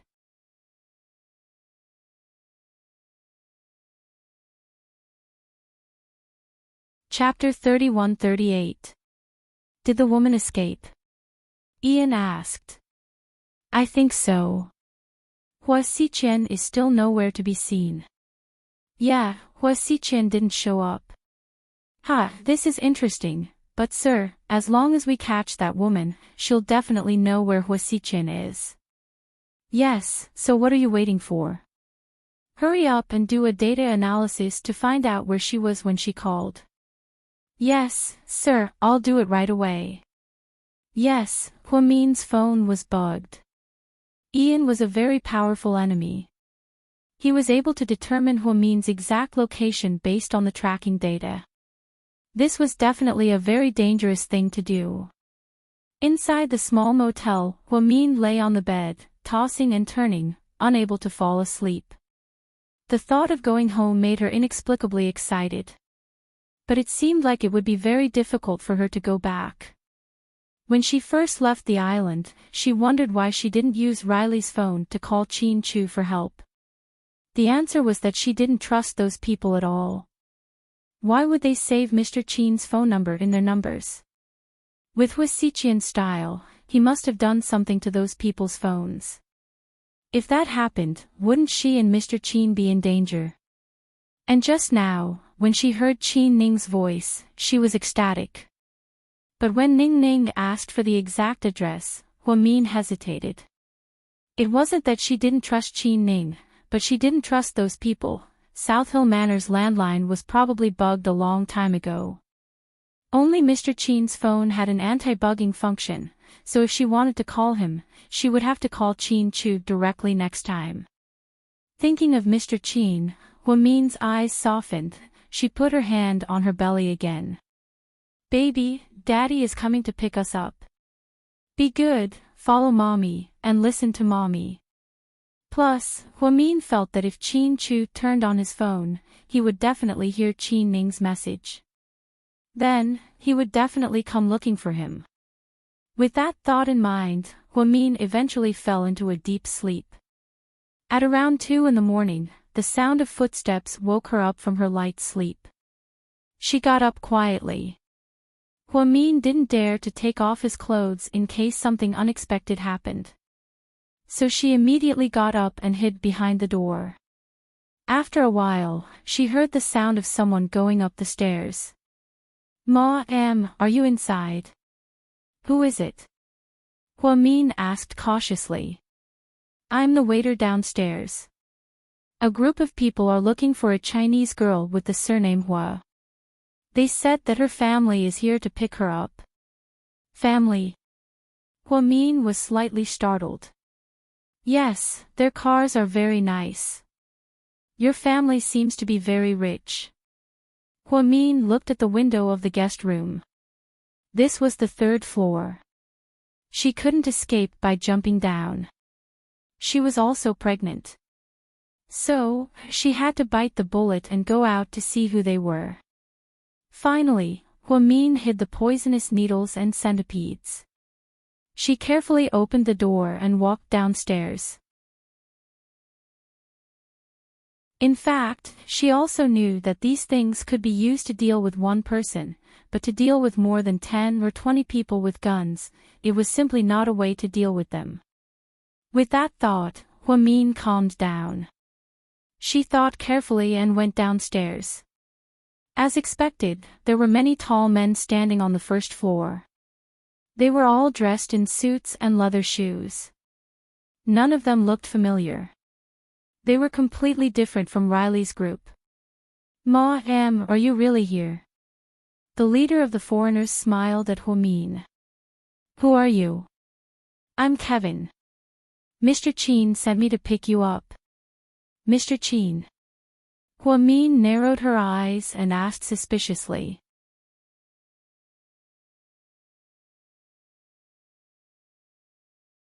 Chapter 31-39. Your husband. President Chin, Mr. Chin Chu. How did he know I was here? Huamin clearly remembered that he didn't tell Chin Ning the exact location, let alone Chin Chu. "It's like this, madam. Didn't you call home earlier?" Miss Chin answered it. Later, Miss Chin got in touch with Mr. Chin. "Mr. Chin asked us to find your location based on your call record with Miss Chin. We checked the phone booth and found that there was a public phone nearby. But we thought that you wouldn't be gone for too long since you're a woman, so we asked around for your whereabouts in all the nearby hotels and inns." "I see. Then why didn't my husband call me himself?" Huamin asked. "Mr. Chin's whereabouts aren't very safe right now. Someone is following him, so it's not convenient. For your safety, he asked us to pick you up first and then find a safe place to meet him." "Oh, I see." Huamin seemed a little hesitant. "Madam, if you don't believe us, here's a recording of our conversation with Mr. Chin. Can you listen to it?" Then, the man named Kevin took out his phone and walked up to Huamin. Then, he found the number in the call record and showed it to Huamin. It was indeed Chin Chu's phone number. Then, Kevin played the recording. Huamin leaned over and listened. "You guys go pick him up. I'll see you later." It was a simple sentence, but it sounded like Chin Chu's voice. "Can I talk to him again?" Huamin looked at Kevin and asked. He didn't expect Huamin to say this, so he was a little surprised. "But President Chin is on the plane again and his phone is off. Should we wait for him to get off?" "Okay." Huamin nodded. "But you can't stay here anymore, madam. You have to come with us. Huasichin's people are looking for you everywhere. It's not safe here anymore." "Okay. Then hurry up and get in the car with us." "Then where are we going now? Did my husband say where we should meet?" "We're also waiting for President Chin's instructions. Now, we just need to take him to a safe place and protect him." Kevin smiled, to express his friendliness towards Huamin. Huamin nodded his head as he looked at Kevin and the dozen foreign men behind him. He decided not to ask any more questions. Kevin opened the black Bentley for Huamin. After Huamin went up, Kevin smiled triumphantly. After driving for about 10 minutes, Huamin realized that the car was about to leave the town. He suddenly felt uneasy. Therefore, when they passed by a supermarket, Huamin suddenly clutched his stomach with a pained expression. "It hurts. My stomach hurts so much. What's the matter, ma'am?" "I think I'm going to have a miscarriage." You're pregnant. Kevin's face seemed to be very surprised. Yeah. Didn't my husband tell you? President Chin. Maybe he didn't have time to tell us, Kevin explained. It hurts. Can you take me to the hospital? The hospital here doesn't have good facilities. I'll take you to our place. We have private doctors there. They're better than the ones here. Kevin didn't want Hwamin to get out of the car. Then help me find a washroom. My stomach hurts so much that I want to go to the washroom. Otherwise, I can't do it in the car, right? Hwamin frowned. After thinking for a while, Kevin glanced at the driver. Stop the car in front. We'll accompany Ma Am to the washroom, Kevin ordered. Then, the car slowly stopped at the entrance of the shopping mall. I can go alone. You don't have to follow me. It's too much trouble, Hwamin said. No, we have to protect you. We have to do what President Chin asked us to do. Then, Kevin and his 4 men got out of the car with Hwamin.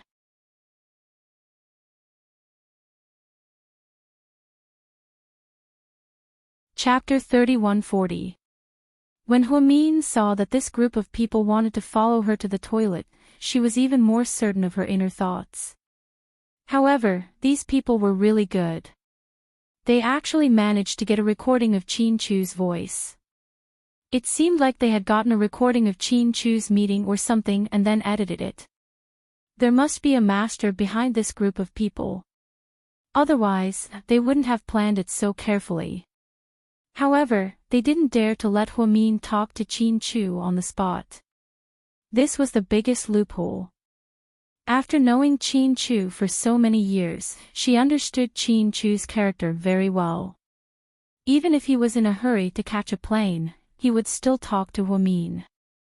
Therefore, from the beginning, Hwamin obediently followed this group of people to stall for time. Because at that time in that small hotel, if she didn't follow these people, they wouldn't have let her go. If they really used force, she was afraid that it would be harmful to her unborn child. Hwamin walked very slowly. Along the way, she carefully observed her surroundings to see if there was a chance to escape.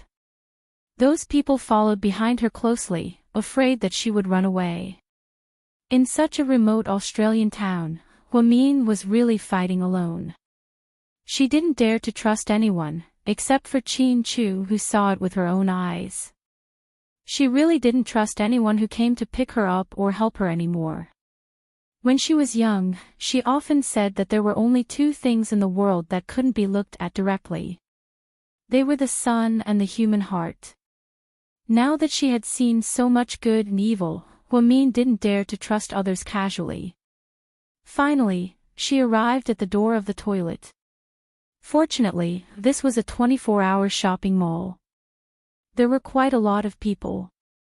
At this time, the lights were still on. Hwamin suddenly felt that there was hope for escape. Okay, madam, you can go in. We'll protect you here. Kevin and his men stood at the door. Okay. Hwamin nodded and slowly walked in. When she first entered, she didn't walk in. Instead, she leaned against the wall to listen to what they were saying. Sure enough, some of Kevin's subordinates were unwilling to be left out. Mr. Kevin, are you sure there won't be any problems? In my opinion, why don't we not let her go to the bathroom and just take her away? I'm so hungry. It doesn't matter. It's dead inside. There's no other way out. There's not even a window. Where can she run to? Besides, if we use force and she notices something wrong, we won't be able to take her away smoothly. We don't want to cause trouble. Don't you remember what Sir told us? Yes, Mr. Kevin. It's up to you. None of them dared to raise any more objections. Hwamin heard their conversation clearly. She heard a key person. My lord. What lord? Which lord? Huamin was a little confused. This didn't seem like the way they would address Hua Xiqian. Hua Xiqian's subordinates would usually address him as boss. If it wasn't Hua Xiqian, who else would want to kidnap her? Huamin quietly walked in after hearing what they said. She chose the bathroom in the mall because there were a lot of people and it wouldn't attract too much attention. Miss Hua, are you okay? Kevin was a little impatient when she didn't come out for a long time. He yelled into the women's bathroom. Yes, I'm fine. I'm having a stomachache. Wait for me, Huamin replied in fluent English.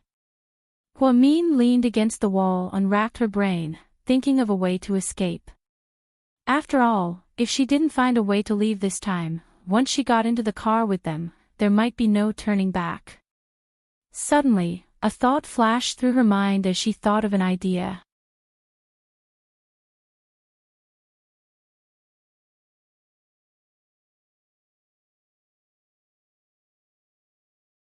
Hence, Kevin's subordinates grabbed the female lead and dragged her in front of Kevin. Mr. Kevin, the woman disappeared. We only found this woman, where is she? Kevin choked the woman's neck. I don't know. I don't know anything.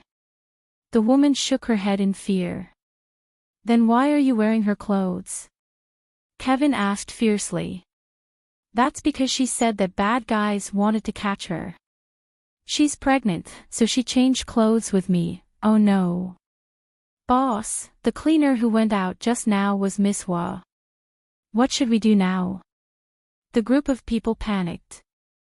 They didn't expect the person they had captured to escape. If Mr. Ian knew, he would chop off their heads.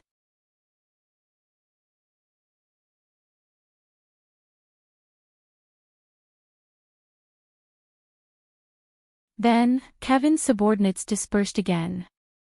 On the other side, inside a motel, how is it? Did you find anything? Riley asked. I found out that Miss Hua accidentally entered a small motel in the ghetto and killed a black man who tried to harm her. Where are they now? Still in a small hotel? No, he was taken away. Who took him away? I'm not sure who they are. Oh no, you guys go and find a way to stop them. We can't let Miss Hua leave Tasmania because our boss is waking up. Boss, the boss is awake, but there's no one on the island. He's still chained up. Shouldn't we send someone to check on him? John, come here. Riley waved at John.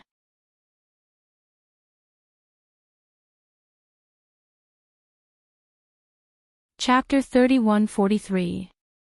Boss, what's your order? Take 2 of us back to the island on a speedboat. When the boss wakes up, let him out immediately. But we don't have the key. Miss Hua didn't give us the key either. Are you an idiot? We can break the chains with a gun. John said to the other guy. Oh, that works. The guy scratched his head. Boss, are we going back now? Yes. Riley nodded. How can we be sure if the boss is himself or his second personality? If it's his second personality, will he kill us?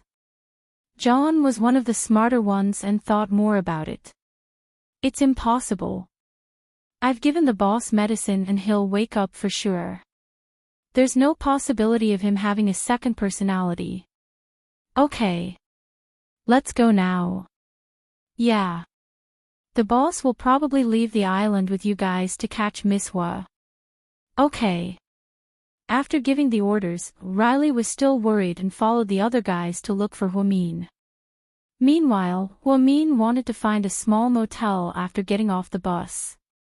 She was worried about the safety of the motel in the ghetto last time. This time, Huamin thought she shouldn't go in. She could find a bus stop or subway station to spend the night there.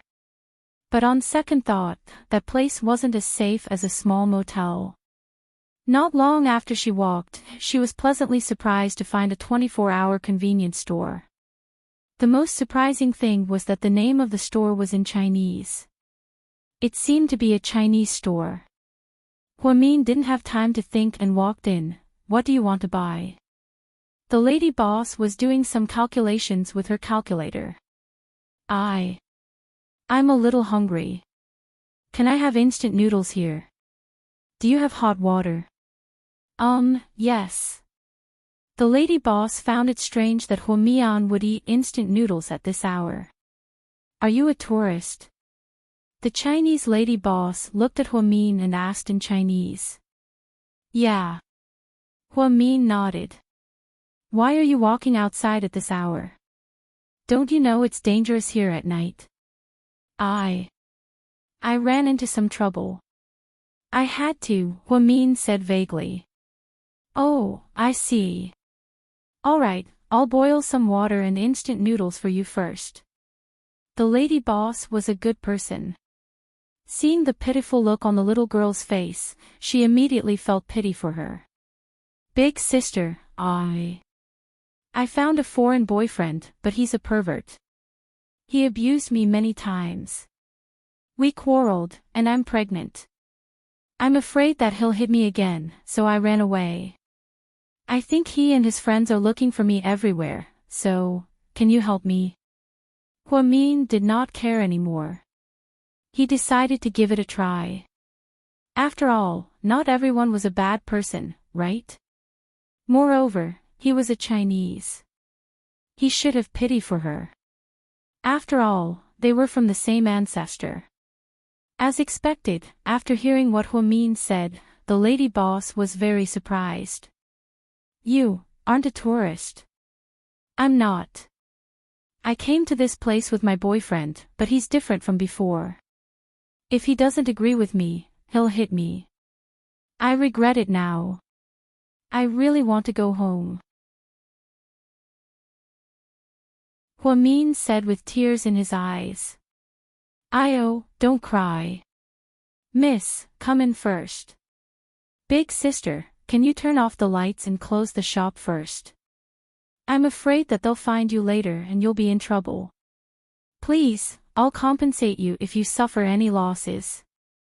Huamin looked out the window nervously, afraid that someone would follow them in. That's not a problem. I'll close the shop now. You don't have to compensate me. The big sister seemed to believe Huamin completely. She immediately turned off the lights and locked the door. Huamin was relieved. Come in with me, okay? Everyone looked at the girl's pitiful look and couldn't bear to see her like this. You just said that you're pregnant. The big sister looked at Huamin suspiciously.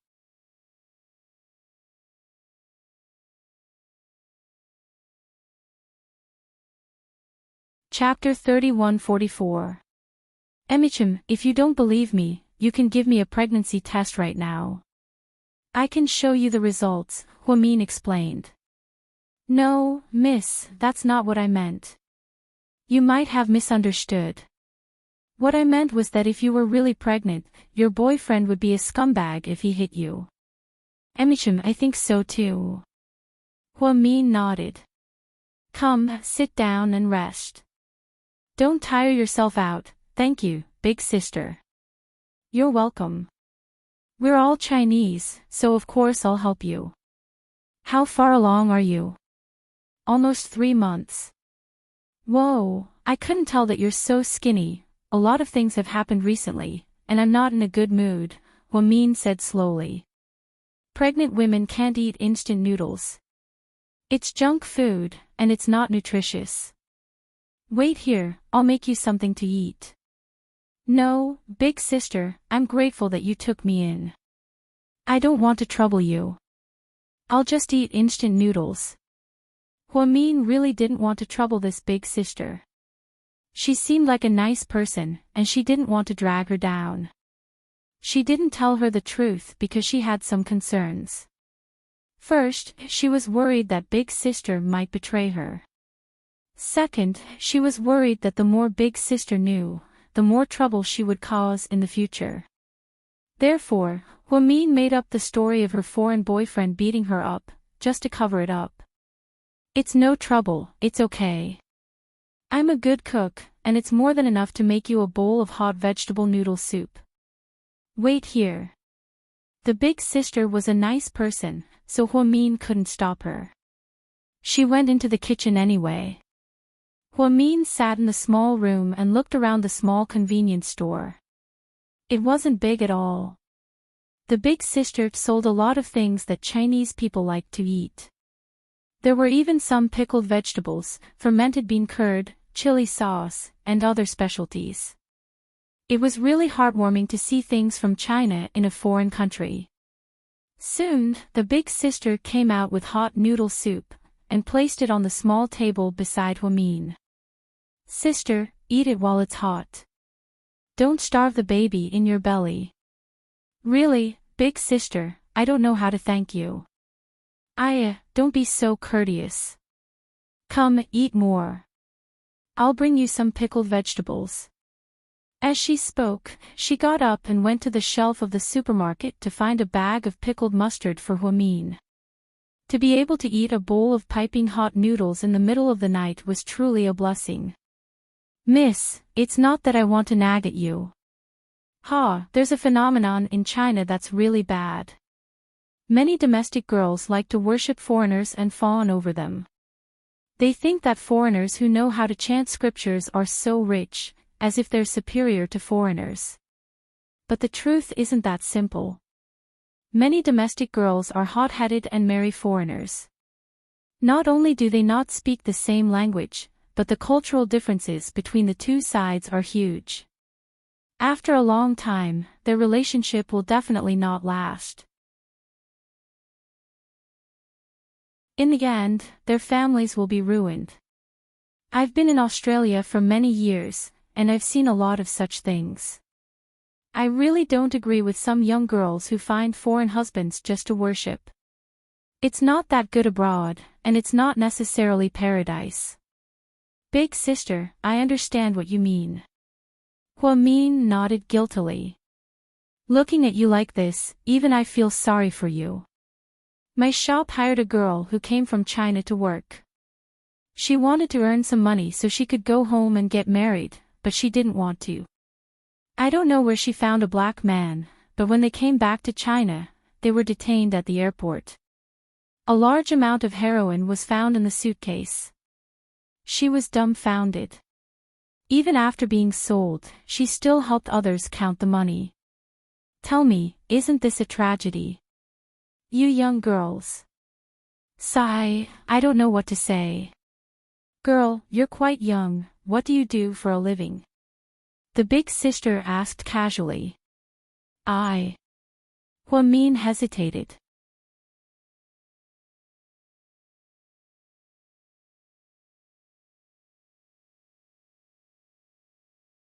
Ahem.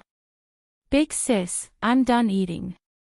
I'm going to wash the dishes. Let me do it. You're pregnant now. You can't do this. Everyone snatched Huamin's bowl away.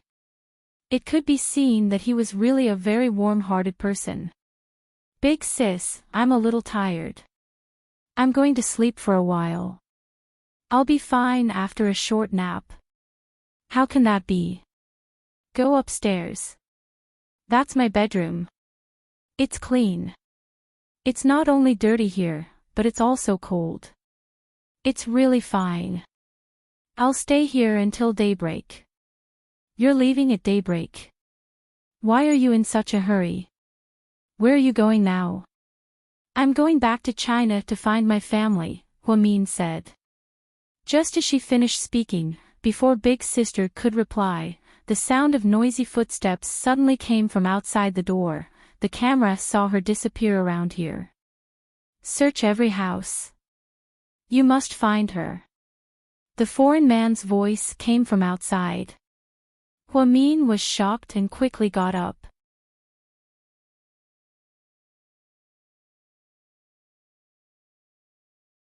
Chapter 31:46.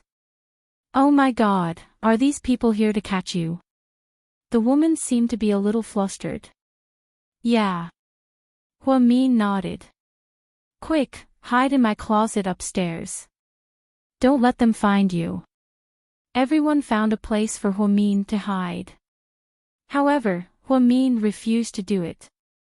No, sis, they'll definitely turn your house upside down. I have to leave here. But it's not even dawn yet. Where are you going? It's okay, I can go anywhere. I can't drag you into this. Sis, is there a back door? I have to leave.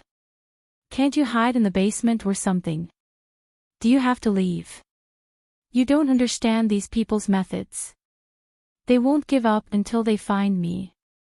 You and I just met by chance, and you've helped me up to this point. It's already very kind of you. You even cooked noodles for me. Big sister, I'll remember this kindness in my heart. Huamin took out some US dollars. Oh, my little girl, you're still thinking of giving me money at a time like this? I don't want it. If that's the case, hurry up and leave through the back door. The woman refused to take the money no matter what. Then, if I don't die, I'll definitely repay you. Thank you, sis. Huamin was very serious. She bent down and bowed deeply to this warm-hearted woman from Shandong. This was probably the only warm-hearted person she had met on her escape. Don't do that, Mississippi. You're pregnant, don't get hit. The woman was also a little flustered. Then, Huamin followed the woman out of the convenience store through the back door. At this time, the sky seemed to be about to brighten. The sky was beginning to turn white.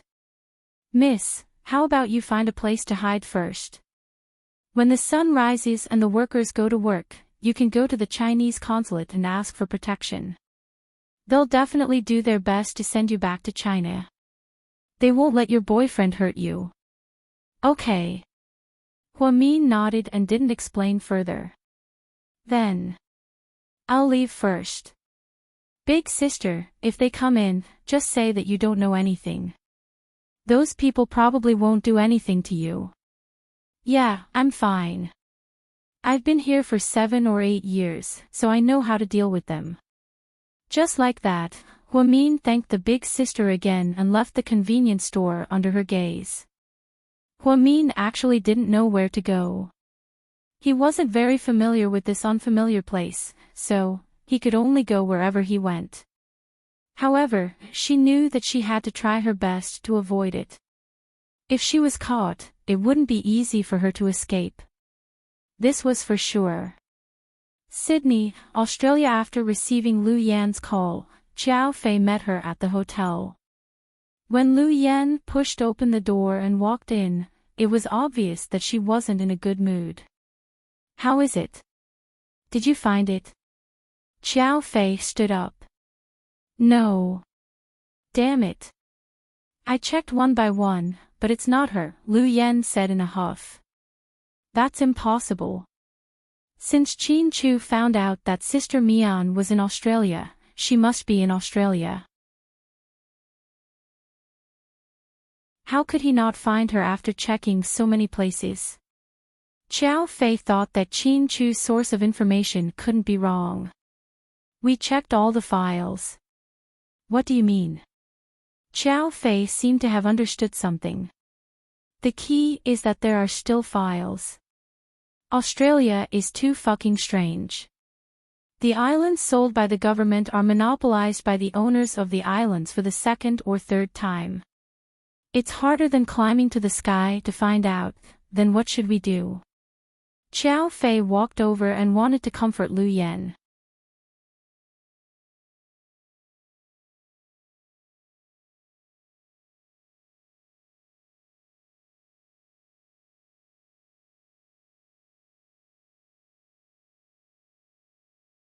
Chapter 31:48. Mian. I'm here to take you home. Qin Chu's voice was very soft, as if he was afraid that he would scare Huamin if he spoke louder. The moment she heard Qin Chu's voice, Huamin, who had been holding on for the past few days, finally burst into tears. She turned around abruptly and wrapped her arms tightly around Qin Chu's neck. She was so scared that if she let go of him, he would still be there. Huamin leaned against Qin Chu's chest and cried quietly. Although it wasn't heart-wrenching or earth-shattering, Qin Chu knew that she must have suffered a lot these days. "Don't cry, good girl, my heart will break." Qin Chu carefully reached out his hand and wiped Huamin's tears. "Honey, I'm fine, so is the baby." After crying, Huamin was afraid that Qin Chu would be worried, so she immediately reported her condition. I know.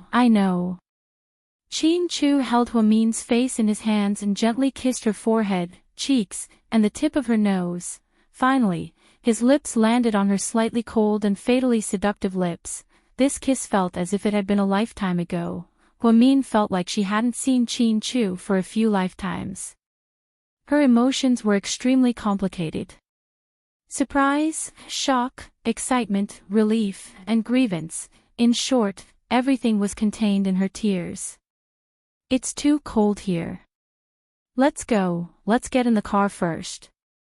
After speaking, without waiting for Huamin to speak, Qin Chu directly carried Huamin horizontally and walked out from under the overpass, stepping on the muddy road.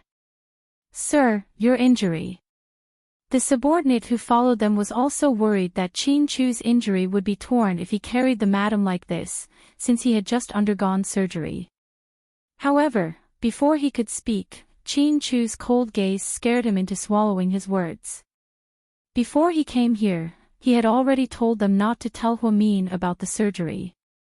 Everything would be decided by Huamin. He did not want Huamin to worry about his health. "Hubby, what's wrong with you?" Seeing his subordinate's hesitant look, he asked. Qin Chu smiled gently. Then, he couldn't help but lower his head again and kiss Huamin's lips. "It's okay. I didn't sleep much because I was rushing to catch the plane. They were afraid that I would fall asleep while holding you and throw you on the ground." Huamin, Mr. Qin's joke wasn't funny at all. Along the way, Huamin was like a koala bear, clinging tightly to Qin Chu's chest and refusing to come down. "Hubby, am I heavy?" "Yes, it's not light." "Ha, that's because your second child took up a portion of your weight." "Yes, the baby said that he wasn't going to take the blame for mommy." "He wasn't born yet," Qin Chu said in all seriousness. "Ha ha ha ha. Hubby, can you not be so funny? Are you trying to make me laugh to death? So that you can take over my silver account in King of Glory?" Qin Chu, just like that, in order to ease the tense atmosphere, Qin Chu kept teasing Huamin. Qin Chu didn't want to cry at their reunion after such a long separation. The problem was, his beloved wife was pregnant. Crying too much was not good for both the child and the mother. Therefore, Mr. Qin was going all out. He had always been a serious person, but now, he was acting funny like Tang Chuan and Su Yu. Qin Chu carried Huamin into the back seat of the black Mercedes-Benz Spider. "Sir, what should we do with the people who tried to kill Madam?" One of Qin Chu's subordinates stood at the car door and asked carefully. Qin Chu raised his right hand and made a gotcha gesture. His subordinates immediately understood. "Hubby, how did you know I was here? How did you find me?" Huamin was amazed. She rested her head on Qin Chu's shoulder and asked coquettishly. Qin Chu knew that she was in Tasmania and that she was hiding under an overpass. Did he use a satellite to locate her? That was way too accurate.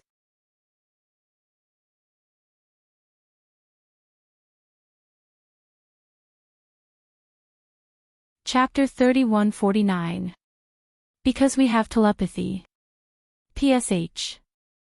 I don't believe you. Hurry up and tell me. I really want to know. At this moment, Huamin didn't care about Dr. Hu's image or the halo of a genius girl. She just wanted to cuddle up in Mr. Qin's arms and act like a spoiled child. "Ning Ning called me and told me that you called home." I looked at the number on the caller ID and found that you were in Tasmania. So you came here directly? Yeah. I was going to Sydney, but after I found your location, I flew here directly. But Tasmania is big, okay? How did you find me so quickly? Huamin still couldn't believe it. I first went to the small hotel where you made the first call, but I found that you weren't there. I also knew that there were two groups of people after you. So I was even more anxious, so I asked a special friend to help me. A special friend? Huamin was even more confused. Barton, come here. Chin Chu whistled. A tall black military dog immediately ran over to Chin Chu's car. It stuck out its tongue and looked extremely beautiful. Military dog. Yeah. I asked a friend to get it. It was flown in from Sydney. I heard it's very good. It can find the owner of your old stuff just by smelling it. So, what did you take from me and let the military dog smell it? Huamin was even more curious. Chin Chu carefully took out a piece of clothing from his handbag and showed it to Huamin. Seeing the clothing, Huamin was so touched that she almost cried again. This was her work uniform at Southside. It was a white lab coat and was her favorite. She hadn't had time to wash it yet, so not only did it have her scent on it, but it also had the smell of formalin disinfectant. Oh my God, you're amazing. Huamin was impressed by her husband's meticulous thinking. At a time like this, he was especially thoughtful. By the way, hubby, Huasiqian is still on that island. That island? I don't know what it's called, and I can't tell you where it is. But Huasiqian has a man named Riley, a German. He has always worked for Huasiqian, and he should still be in this town. If you catch him, you will know where Huasiqian is hiding. Yes, I know. I've already sent someone to do it. Also, Huasiqian's second personality came out. That's why I had a chance. Huamin wanted to tell her husband everything that had happened. However, Chin Chu reached out and covered her mouth. Mian, don't worry. What you need to do now is rest. Get a good night's sleep. I'll take care of everything, okay? Chin Chu's gentle voice was like a magic drug, making Huamin let down her guard and relax. Yeah, I didn't sleep well. I'm so sleepy. I'm so sleepy, Huamin smiled. Chin Chu hugged her and let her head rest on his lap. Luckily, there was enough space in the car. Hubby, are the kids okay? Huamin's voice sounded tired. They're fine. What about Mom, Dad, Mom, and Jishin? They're fine too. What about Su Yu and the others? Good. What about Lingling and Xiaowei? Everyone's fine. Chin Chu patiently answered each of her questions. When I go back, I really want to go back to work at Southside. I miss Jia, my friends, and my colleague, President Wu. The more Huamin talked, the more sleepy she became. In less than 2 minutes, she fell asleep. At this moment, Chin Chu took out his cell phone and dialed Lu Yan's number. Brother-in-law, how's it going? You didn't come to Sydney because you found something new. Lu Yan was anxious. Look who this is. Chin Chu pointed the cell phone camera at the sleeping Huamin.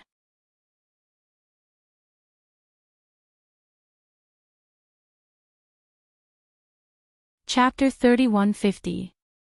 Lu Yan looked at the camera and saw Huamin's sleeping face. Her eyes lit up. Big sister. She said affectionately. When did you find her? Lu Yan was thrilled. Just now. She's not hurt, is she? No. She and the baby are fine. My goodness. My goodness. I'm so excited. No. Send me your current address. I'll fly to you right now. I'm not in a hurry. I have some things to take care of. I'll take her to Sydney to meet you later. Can I talk to her? Lu Yan bit her lips like a little girl and didn't know what to do. She must be tired from hiding and just fell asleep, Qin Chu explained. At this moment, Xiao Fei walked over and placed his hand on Lu Yan's shoulder. Yan, Sister Mian must be exhausted. Let her rest. Didn't our brother-in-law say he'd take her to Sydney? But I can't wait. Lu Yan was slightly disappointed. I promise you that I'll be there soon. I won't call the professor because I don't think the signal source in Tasmania is that safe. I'm afraid that it will be monitored or tracked and bring him trouble. So, tell him that your sister has been found and tell him not to worry. Okay. I'll contact my dad. Lu Yan nodded. That's all. See you later. Okay. Lu Yan hung up reluctantly. Then, she turned around excitedly and threw her arms around Xiao Fei's neck. Wow! Psycho Xiao, you found my sister. She's fine. She and the baby are fine. I know. I heard everything. Xiao Fei smiled helplessly. This girl was like a bandit when she was domineering, but she was like a child when she was coquettish. It was a big contrast. But Xiao Fei liked the real Lu Yan. She said whatever was on her mind and never schemed against others. My sister will come to Sydney soon. What do you think I should wear when I see her? By the way, what should I take her to eat? Chinese food or Western food? Should we go to the Sydney Opera House to take photos? My sister has never been to Australia. And, should I give her a koala bear as a souvenir? Tell me, is a koala better or a kangaroo better? When the time comes, I can send them back to China with my private jet. My two little nieces will also like it very much, right? Xiao Fei, what's with that look on your face? Can you give me some ideas? Lu Yan was excited that her sister had returned safely. Xiao Fei felt that he couldn't get a word in. My beloved Miss Lu Yan, can you stop imagining things? It's good that my sister is fine. The four of us can eat and drink tea together. We're already very happy. Don't be so sensational with your kangaroos and koalas. It's so eye-catching. What if the Australian government comes to find trouble with us? You think I'm afraid of those bureaucrats? What a joke. Do you believe that I can blow them up with a bomb? Lu Yan said domineeringly. The subordinates behind him all laughed. Who did he want to blow up at the slightest provocation? Other people might think that Lu Yan was bragging.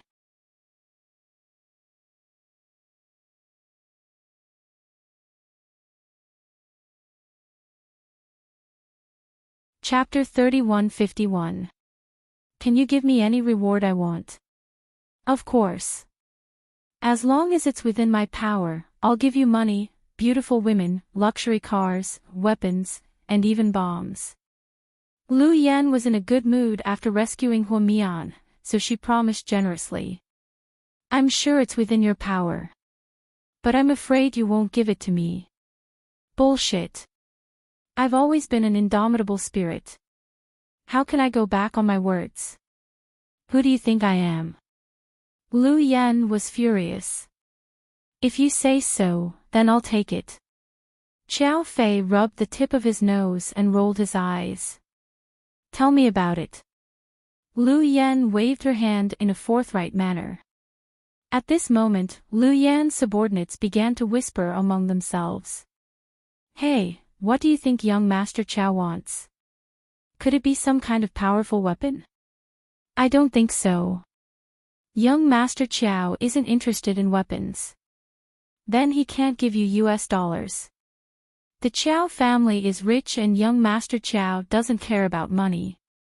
Do you think he'll take away our boss's private jet? Or the limited edition Bugatti Veyron that boss won when he was racing in Florida. No way, I didn't know that young Master Chiao liked cars. Young Master Chiao is a shrewd person. We can't easily see through what he's thinking. Otherwise, why would he be with boss for so long? Anyway, let's wait for the show. The thing that young Master Chiao wants is definitely not ordinary. Psycho Chiao, tell me. Do you want me to die from anxiety? Lu Yen was impatient. Give me a baby, Chiao Fei said solemnly after 5 seconds of silence. Lu Yen, fuck, the people behind Lu Yen burst into laughter, except for her female subordinate, Amy. Lu Yen was at a loss for words. You're the leader of a mercenary group. You won't go back on your words, right? Chiao Fei began to write a note to Lu Yen. It's okay if you go back on your words. I don't expect you to keep your word anyway, Chiao Fei said deliberately. Damn you. When have I, Lu Yen, ever gone back on my words? So, when are you going to give birth to my child? Chiao Fei asked calmly. After all, Lu Yen was a girl.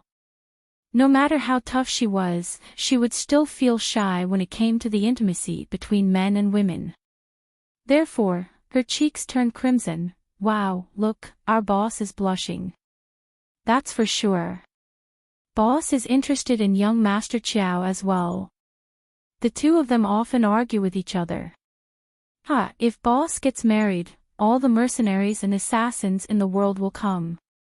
That scene. Just thinking about it makes my blood boil. You guys are overthinking it. Who knows what's going on? Amy suddenly said. Amy, what's wrong with you? How can you pour cold water on us when we're in such high spirits? Someone retorted. I'm not. I'm just stating facts. Boss has made a lot of enemies over the years. Once boss gets married and gets pregnant, she won't be as agile as before. I'm afraid she'll be hunted down by the whole world. Our boss won't do such a thing.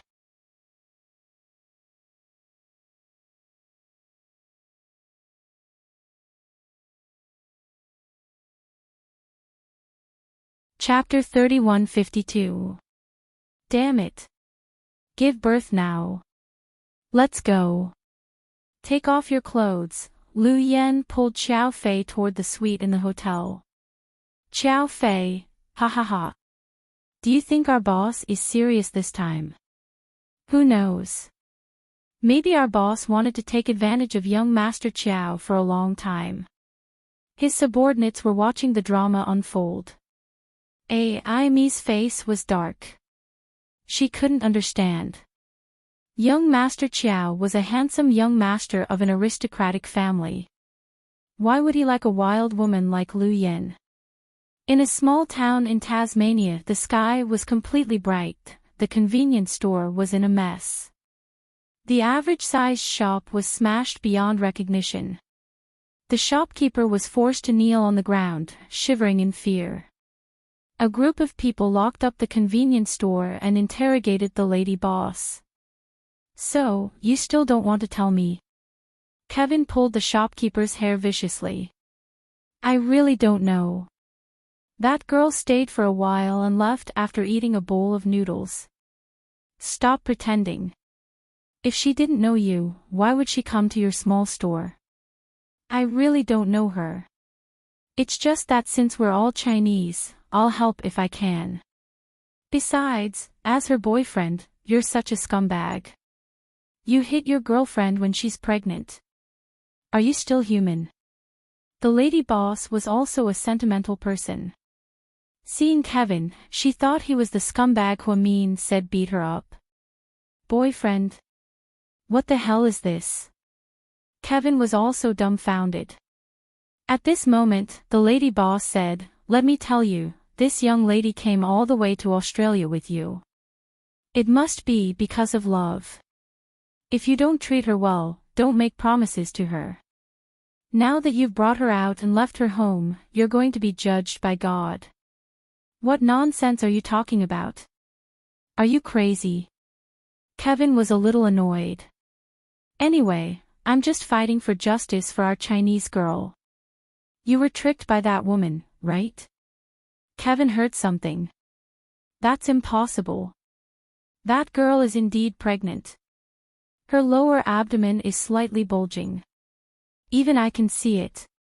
The eldest sister firmly believed that Huomin's pregnancy was real. I said, what she told you isn't true. She's not my girlfriend.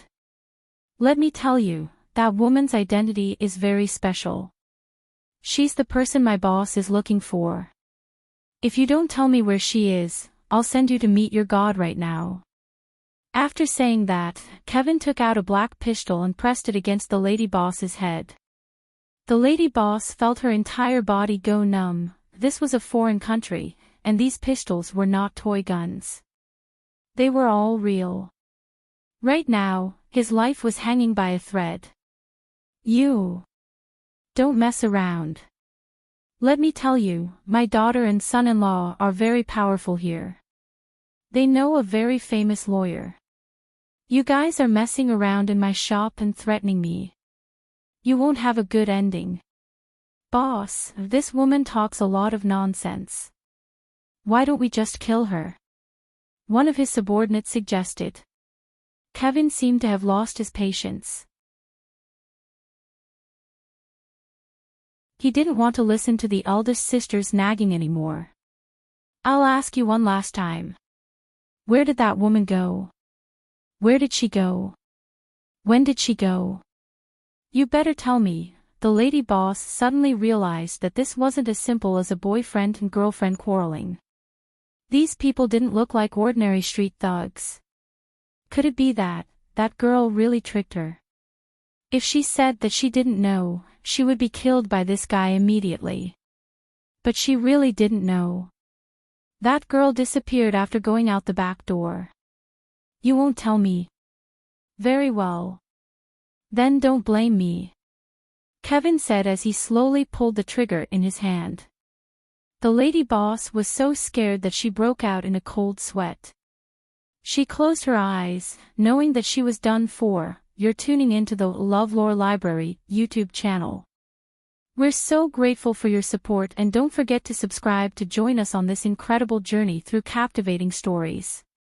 Your generosity through donations truly makes a world of difference, as it's the primary source of revenue that allows me to expand and enhance this channel for you. Thank you from the bottom of my heart for being a part of this adventure.